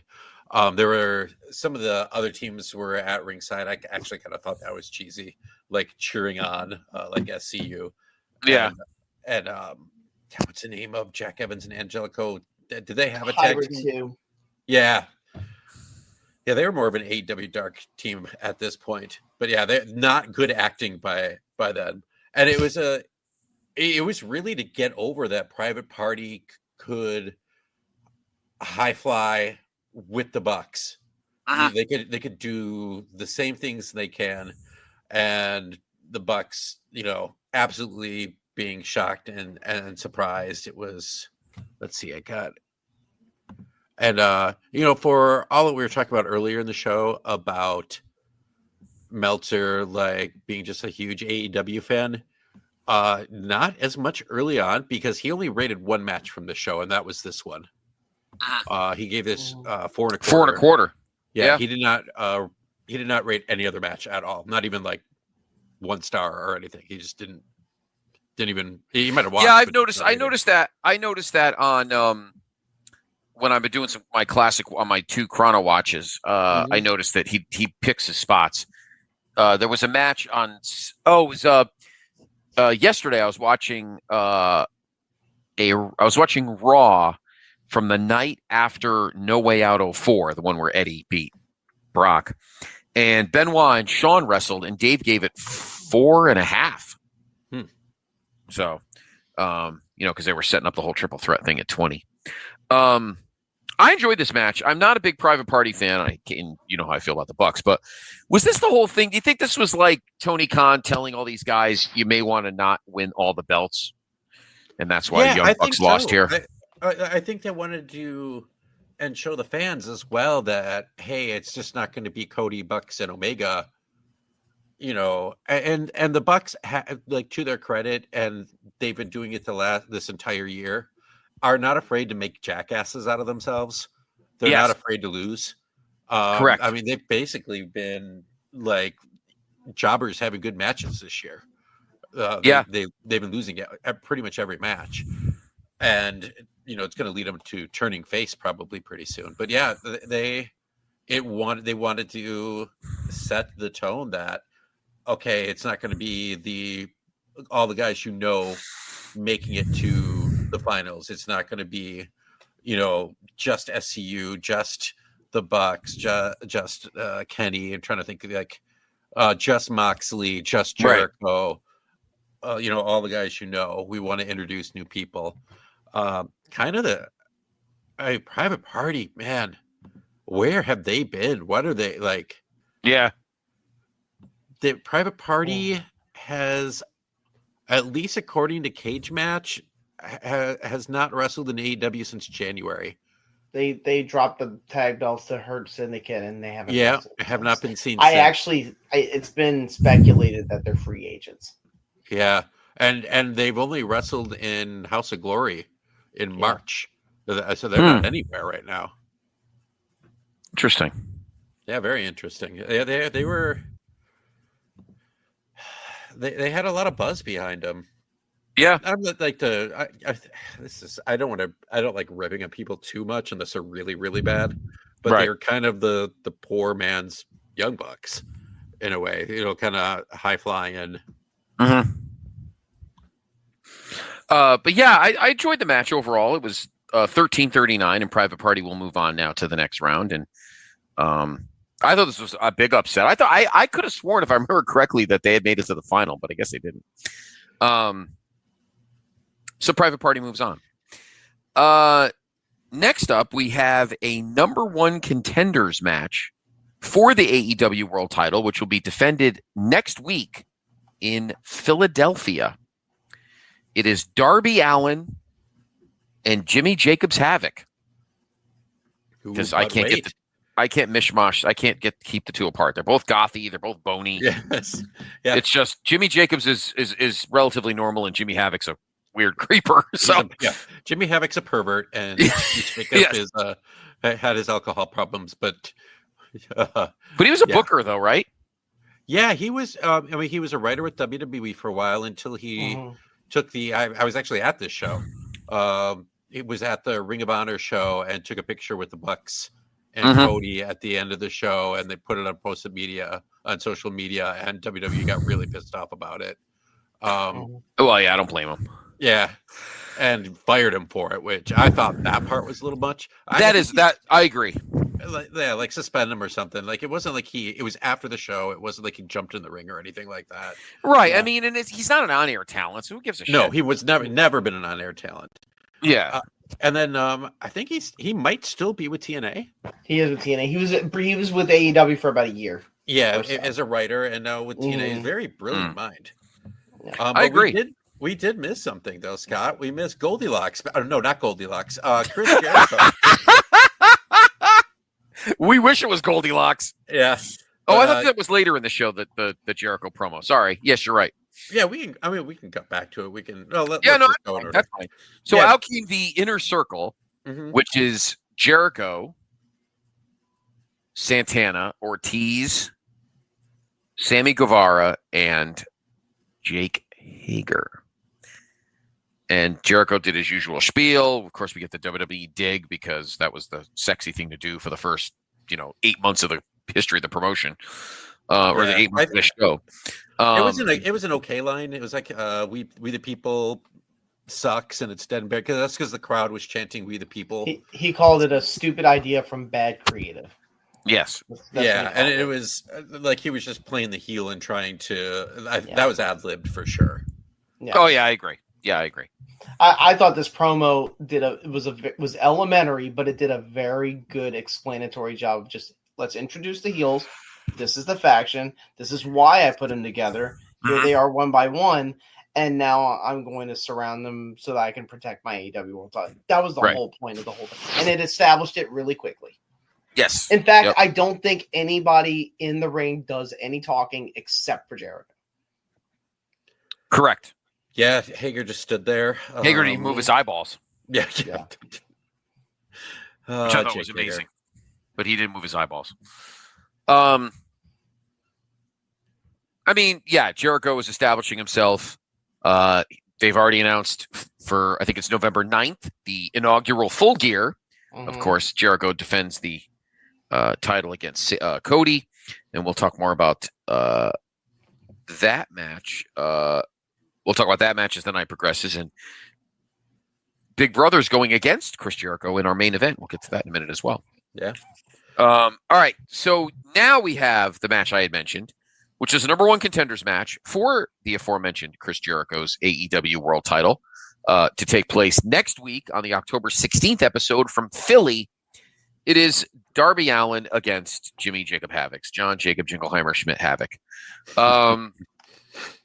Jimmy, I don't know. Do all short people with named Jimmy gothy with big boots and maybe not a pervert? I don't think I've heard much about him since. When did that go down, Steve? Was that in like 2000 and 2020? Yeah. Andrew? You talk about speaking out? Yeah, that was in 2020. And they just kind of let him pretty go. Pretty much the entire wrestling British independent scene got outed. Well, ultimately, it killed a guy that I liked a lot, and he was probably going to win the world title from Nick Aldis at the Crockett Cup. What's his name? Jack Gallagher? No. Okay. Marty Scurll? Marty Scurll. Marty. Yeah. Okay. Yeah. Marty. Good feud going too. Mm-hmm. Well, I think that ultimately killed NWA anyway because something came up with Dave Lagana. But if you look at his career, even after all that happened, he has not wrestled that much. Yeah. It's few and far between. Yeah. This was a fun little scrum though, Steve. Yeah. A quick. Let's see. I'm just going back. 10 minutes. Yeah. Quick little 10-minute match. Real quick. The cage match had 8.15 on that first match. The 4.25 stars from Meltzer. This one had 5.24 out of 10. It was interesting. Just like I think I was watching the last pay-per-view. I was watching Wrestle Dream right before this, and the contrast between Darby Allin's like tattoos and paint of 2025 versus 2019. I know. Where he's like his whole front is pretty much just pale white. Yeah. It was just it was just a little jarring. I agree. The end of this match was pretty gross. It did like an inside out suplex. Didn't like Jimmy Havoc do a Tiger Driver 98 on Darby? Yes. Yeah, he did. Like, there's a whole a 6-month feud that involved that move with Will Ospreay and Danielson and such. And it was just, casual Tiger Driver 98 in the middle of the ring. Darby was kind of selling at the end of the match a bit when Havoc took control, but he got back by biting Havoc's fingers and then hit the coffin drop. It was a good little sprint, showcasing a different side, kind of like you said, the more goth side of this roster. I just thought it was weird. It was for the number one contendership taking place the following week when you've already established that Cody is going up against Jericho at the next pay-per-view. So yeah, that made no sense. It made no sense at all because then that Darby is going to lose because they're not going to, you already have like your two biggest names outside of maybe, I'd say Cody Rhodes and Jericho are your two biggest names in the company. Maybe John Moxley would be the other. You're going to have like Darby replace him, a guy who you're just introducing. Yeah, exactly. I agree. I think they're just looking to kind of maybe pop the crowd for that next episode. Mm-hmm. I consider Darby Allin, and I'll probably say this a lot when we do this timeline. I almost consider Darby Allin like the AJ Styles of AEW in the sense that he's like the one legit homegrown guy, like the guy who's been only an indie guy but never been anywhere else, and he is like the guy they hang their hat on is like the AEW through and through guy from the beginning. Yeah, I could see, because even Adam Page, kind of more got us started Ring of Honor. I mean, Darby Allin was wrestling in like Evolve and stuff like that, but Adam Page had was known by more people. Right. Like Evolve was very, very niche. Like I would say Adam Page is like the ace of AEW, like the Tanahashi of AEW. To me, Darby Allin's more like the Mick Foley of AEW, where it's impossible to hate him, even when he's trying to be a heel. And just the fact that that even if he does something highly dangerous, he's gonna be okay. He's comfortable in that. He's comfortable in that pain. So, and just like, and he's Mick wasn't homegrown in WWE, of course, but it was somebody that the fans just grew to like adore. I agree. Yeah, I don't know. Agree. I've never like when the coffin drop happens in this match, it gets a big pop. It does. A big one. The fans were it's the second week, not the first, but the crowd is still pretty hot. The show. Yep, I agree. So Darby Allin will get a crack at Chris Jericho next week on Dynamite from Philly. Notice they're picking good spots. DC, Boston. Wrestling not hitting. hotbeds. They're not hitting the big buildings, but they're hitting Philadelphia. They talk about upcoming shows in Nashville, Charleston. Texas. Yeah, They did mention Charleston. Mhm. It's wrestling towns. Yeah, totally. What are your thoughts on the three-way commentating team after this first stage? I feel like JR didn't let Excalibur breathe much. I don't know if Jim really trusted him yet. I don't know if he thought that this guy in a mask is kind of weird or like not to be taken seriously. Though I know that changed very quickly. It was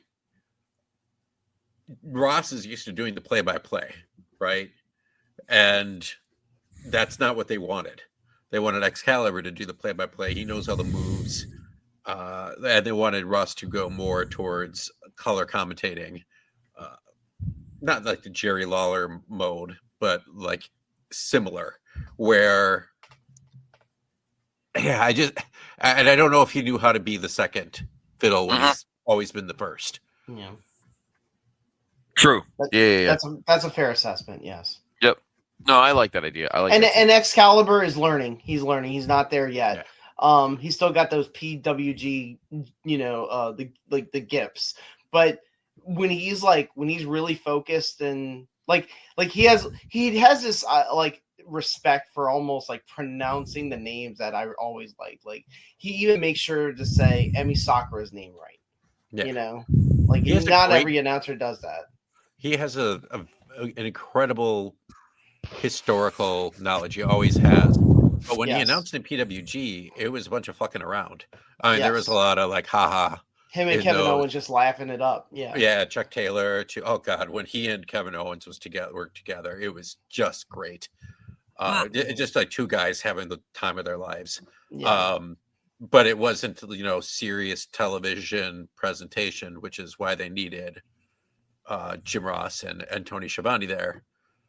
And then they were just, this is only their second show as three guys. So true. It gets more interesting actually during COVID because JR is not always there, so they have to do a lot of different ones like Tony and Chris Jericho, Excalibur and Tony, Excalibur and Taz. Excalibur and Taz. That's my favorite. Where they're just doing dark matches and just messing around because amazing. Yes. Yeah. But that's much later. Is there anything in between this and the next match? No. It goes right to the next match. All right. So the next match, we have a little women's tag action. We have Emil Sakura with her weird Elvis outfit or whatever those tights look like, and her partner B Priestley, someone we just mentioned earlier, against a team of Dr. Britt Baker, DMD, and our women's champion Riho.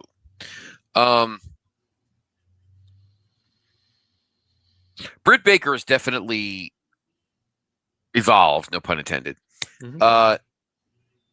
from this episode as to now, or in the last, I guess, year.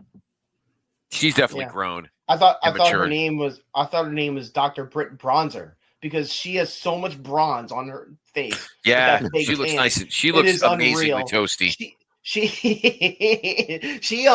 basically a baby face here, a very bland baby face. You can see why the light went off like later, I think in early 2020, where it's like I have to do something different. But yeah, she's very bland in this match.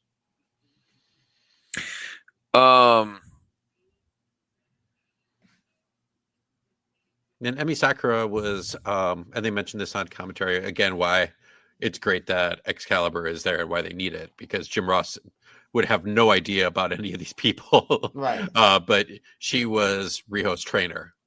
I mean, I think looks like Elvis, but it's actually like Freddie Mercury that she's trying to channel. Mm-hmm. But this is to set up Riho and Emi Sakura have this history, but Britt Baker and B Priestley have been at each other's throats since I want to say Fyter Fest maybe. Yeah, Priestley was kind of a mess in this match. Yeah, there was no communication here between her and Britt. You could see it. I mean, the match is okay. It's 8:40. I feel like they kind of threw some digs at Nyla Rose because they were like, because Rio won the title from her the week before, and they kept saying it was a lot of Nyla Rose unforced errors. I'm like, ooh, Ouch. ow, that stung. Mm-hmm. But as I've explained, the women's division, I mean, it's funny, we were just talking about the current state of the women's division in AEW, which is really good, and the introductory state of the women's division in AEW, which was really shitty. Arcane. Yeah, it's awful. Yeah, it is rough. It is rough here. I mean, there was a lot of moves. I mean, they made a big deal. I mean, Excalibur was like crapping himself about Emi Sakura. Is it really Sakura? Emi Sakura. Emi Sakura. And the way that Excalibur would say Emi Sakura. That's how he would say it. He was like gushing about her in this match. Yeah. With her weird Elvis tights or whatever. And that she had wrestled for 24 years and all that stuff. Yeah. Yeah, exactly. And she trained like a ton of people. Yeah, she's trained a ton of people. She has a really funny promotion. It's called Choco Pro. I actually watched one the other day because it was like a Evil Uno came over and they like wrestle in like it looks like a daycare. It's crazy. It's crazy, and they just wrestle on a tiny little mat. It's a lot of kind, but she's like trained a ton of people. And like, I've really had like the same thing as Thunder Rosa, only less. Like I'm just thinking of cage match. It sounds like her prime was the early 2010s. But I had never really heard of her before. She sticks around. I think she's even still there. But Sakura actually winds up having some awesome matches with people like Jamie Hayter, Tony Storm. Like we see her again in the future in AEW.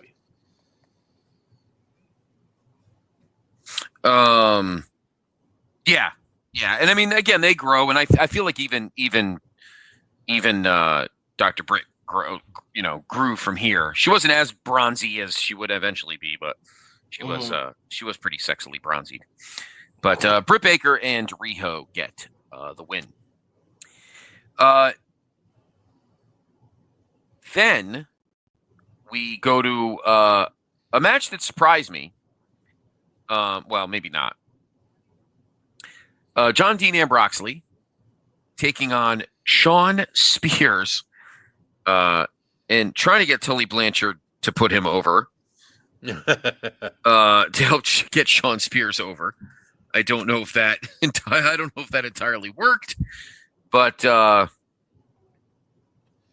this is like you could tell that AEW is like trying to figure out the TV side of stuff.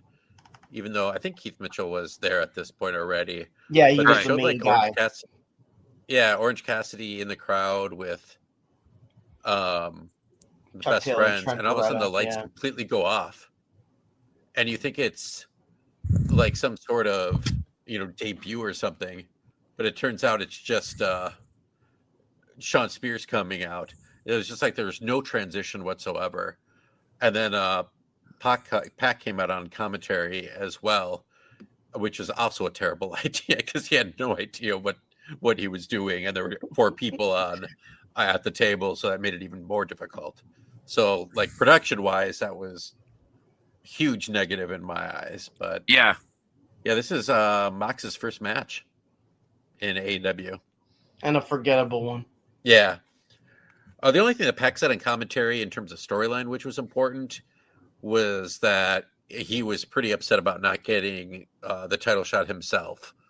Since he beat Omega, and who did he beat in the first Dynamite? No, he beat Hangman in the first Dynamite, and he beat Omega at All Out. Right. So he had the best wins out of anybody in the company, and then he was upset he's doing commentary. You guys know my feelings about Sean Spears. I've never been a fan of his.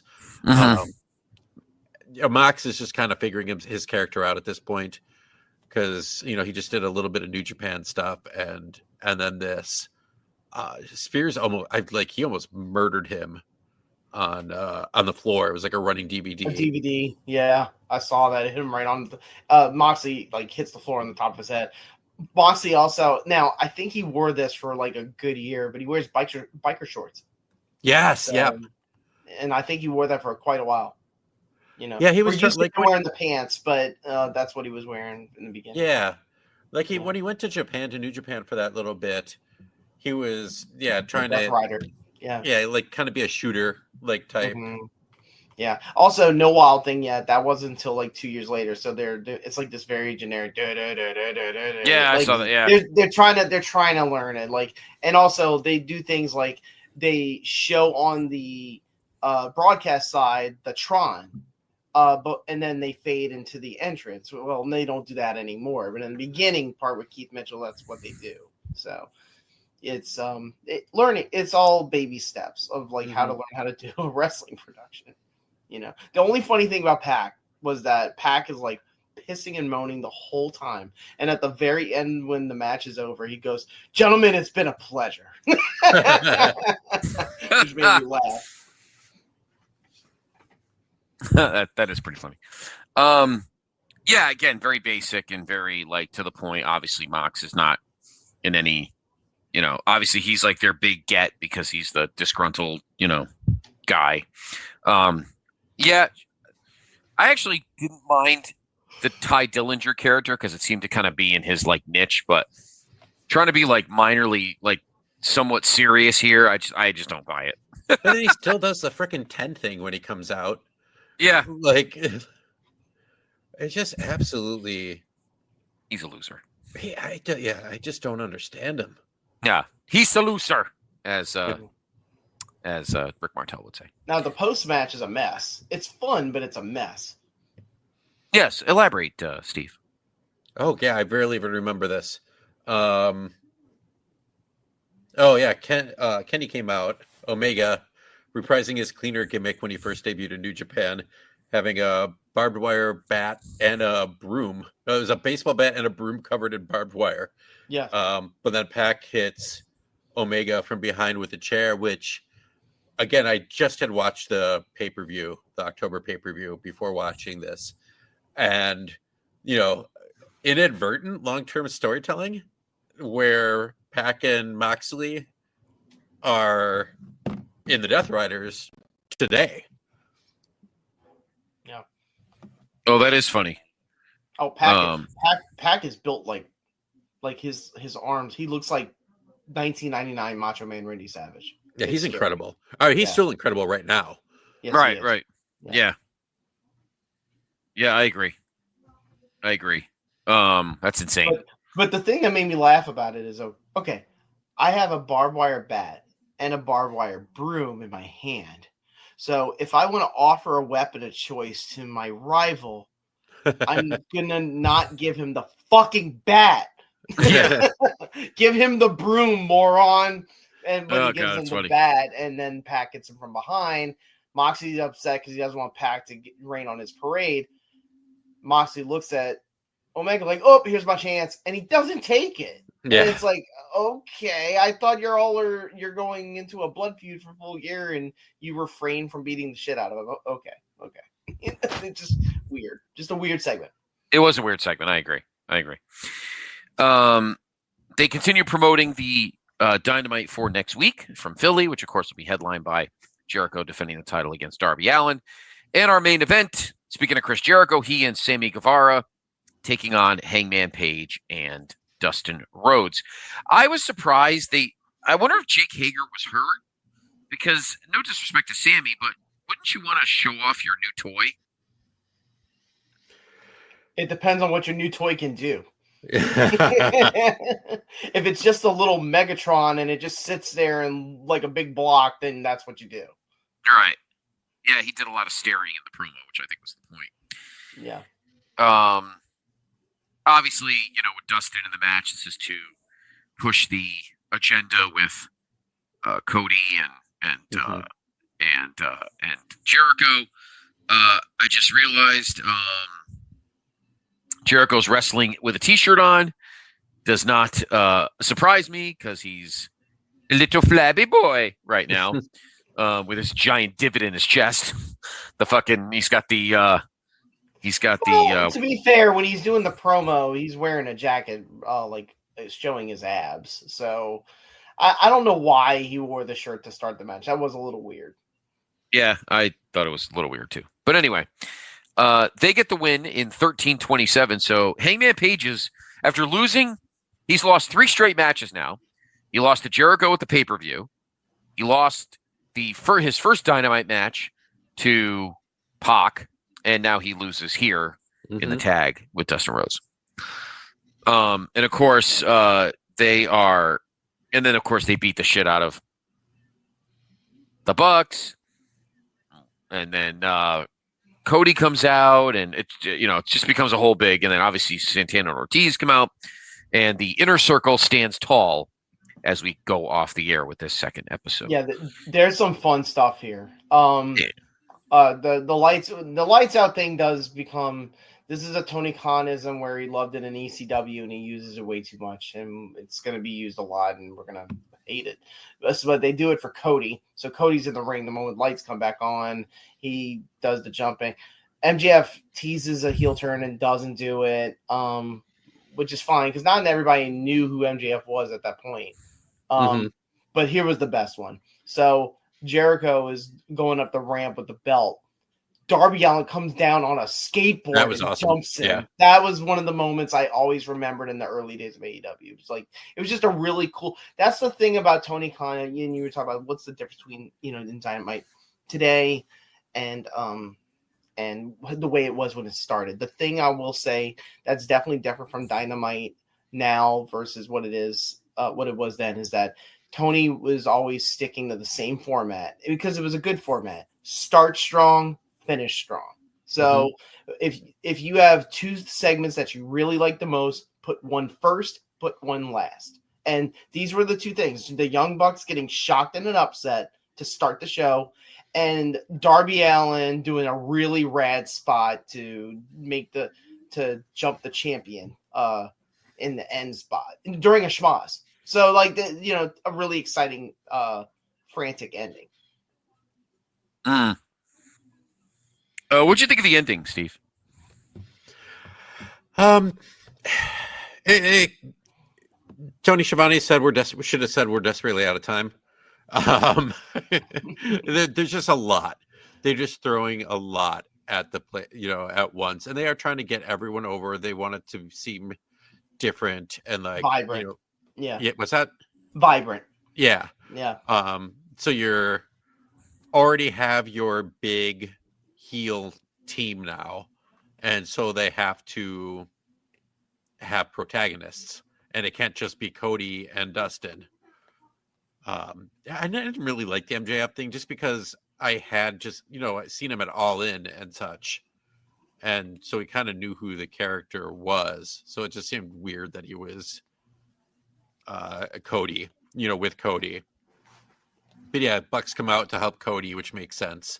And the Darby rolling down the ramp with the skateboard was so cool. And he smacks him with it. I thought that was pretty great. It immediately got him over with the kids. I'll say this as a historical footnote: you do not see Cody and the Bucks in the ring very often after this. It's like I can count on one hand how many times that happens. That is pretty funny. I agree. Which is good because you don't want to just keep the same shtick going. No, that's true. That's absolutely true. Overall, I enjoyed this show. The crowd was definitely geeked. We'll get a lot of crowd geeking these first, I guess you could say, 6 months before all the crowds disappear.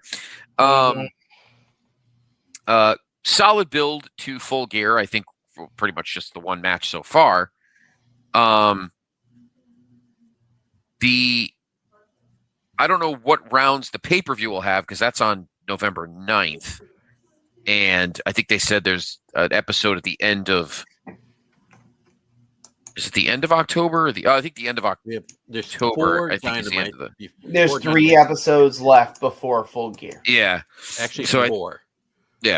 So that's humming along. The women's division is obviously shite, and it's going to be shite for a little while anyway. But they made a point to talk about boosting how good the tag division is, which, yes, to their credit, they put their chips in the tag team basket and kind of left the women's basket a little barren. But I enjoyed this episode, Boogie, overall. You? Of course you did. I did. I thought it was better.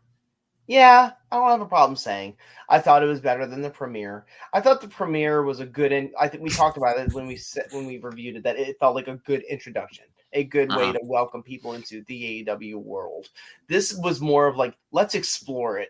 Let's kind of let's see if there's different nuances to the wrestlers other than this wrestler is kind of cool looking and this one looks like a skateboard freak. And I will say it does backfire just a tad that the Elite are dropping so many matches early.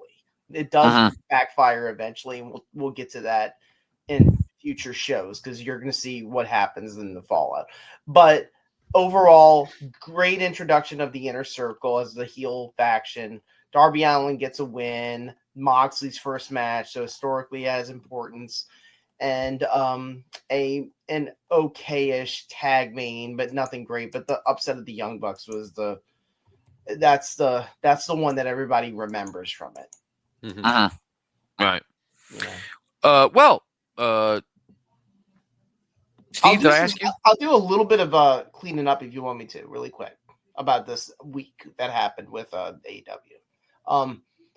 Dark. Now, this happens every week during these shows. They're on YouTube. I will never recommend these shows. They're usually jabroni squash stuff. Yeah, and they're so long. So long. A lot of them are very long because during Daily's Place, they were just filming it ad nauseum just to get people some shine. I will recommend one, and it was during the AEW show in Boston that night, and that is Kenny Omega and Joey Janela in a lights out match that goes about 26 minutes, and it's on YouTube. It's the second episode ever of Dark, and it's fantastic, violent stuff. So I would recommend that. It's a really good one. Also on NXT, because again they're going head to head. This was what was on the show. Lio Rush beats Drew Gulak in 11 minutes. Rhea Ripley defeats Aaliyah in 83 seconds. Steve Cutler and Wesley Blake defeat Fandango and Tyler Breeze. Cameron Grimes defeats Boa in 9 seconds.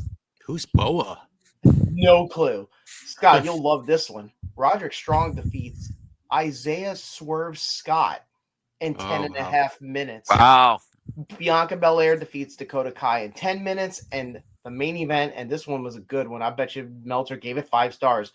Walter defeated Kushida in 16 and a half minutes. NXT did 790 in the rating. Dynamite did 1.14 million. Steve, for a minute there, he sounded like Bischoff giving away the fucking Raw results on Nitro. yeah, that guy Boa job to a guy with who just says talks about stonks. Leo Rush won it again. Boring. Yeah. Overall, I will say, time. overall, looking at that result of NXT, that's a good show. You know, what were you saying, Steve? I hated this time because, I loved NXT. But this is when I stopped watching, a little bit before this. You had to choose. I just didn't have, obviously it wasn't going to, it's not 1998 when we had 2 TVs and, had a bunch of people. It's not the same. Yeah. And Dynamite is still riding the ratings. I wouldn't. What's wrong with me? Yeah. Riding the ratings high from the premiere. Do you need Tully Blanchard to cut promos for you too?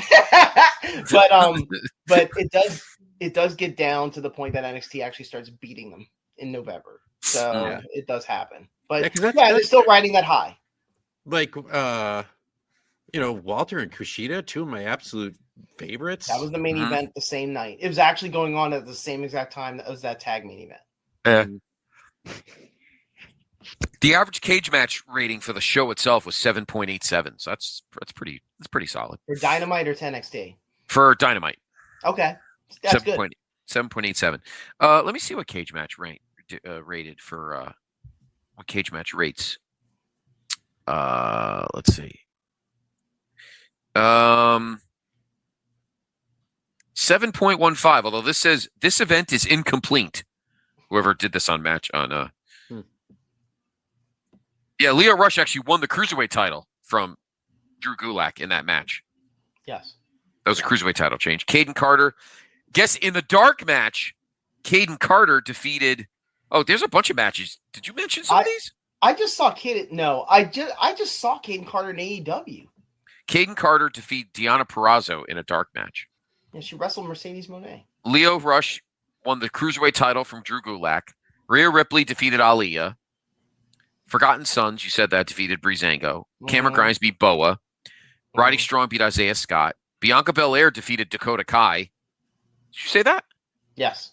You did, okay. And you said, and I mentioned Walter defeated Kushida. Walter at the time was the UK champion. Yep. Well, let me click on Boa. He's Chinese. From Peking. He's 6'4", 220. He had some other names such as Big Boa and Yenbo Wang. Kind of like him. He was a manager apparently, and he was a developmental wrestler for 7 years. He was trained by Robbie Brookside. Robbie trained all of them. Wow.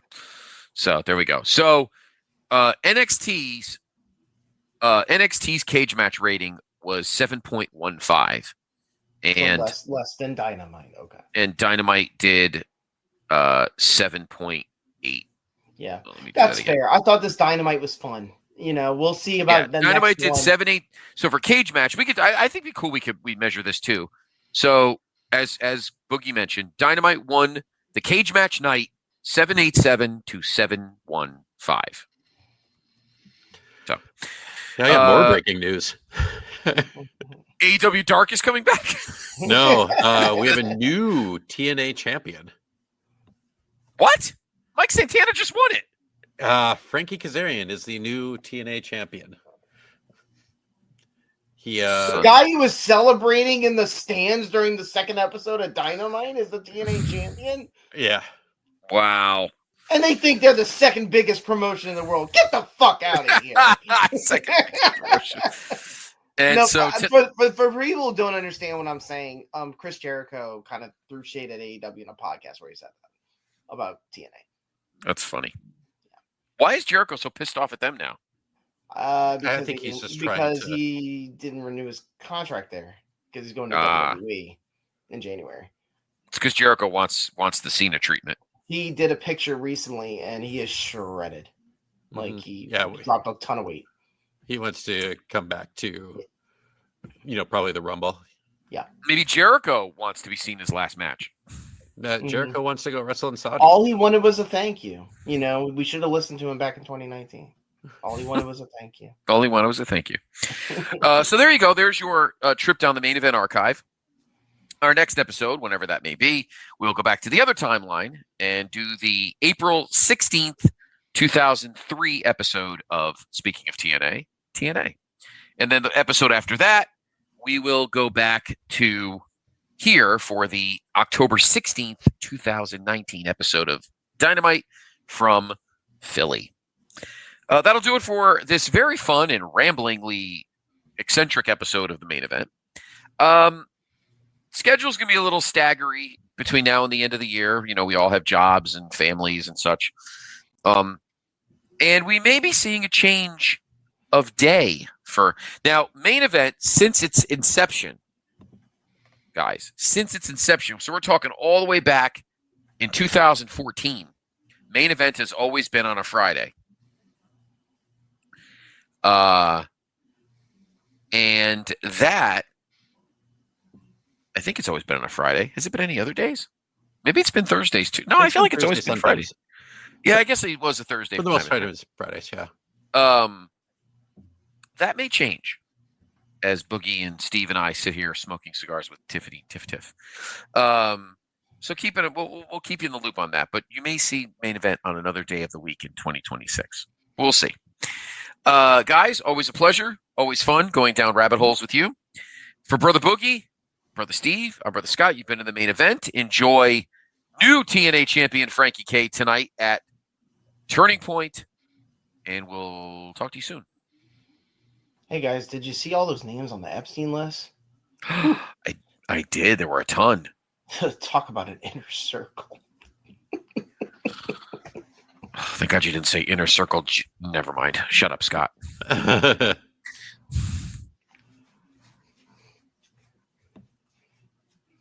the heck happened to my... Oh, there we go. All right. So this is insane booking. So TNA did not have any tapings after Bound for Glory. Yes. So this was the first show. So the last live bit was Santana winning the belt. So he came out at the beginning of the show to talk, and at the end of the show, he's Call your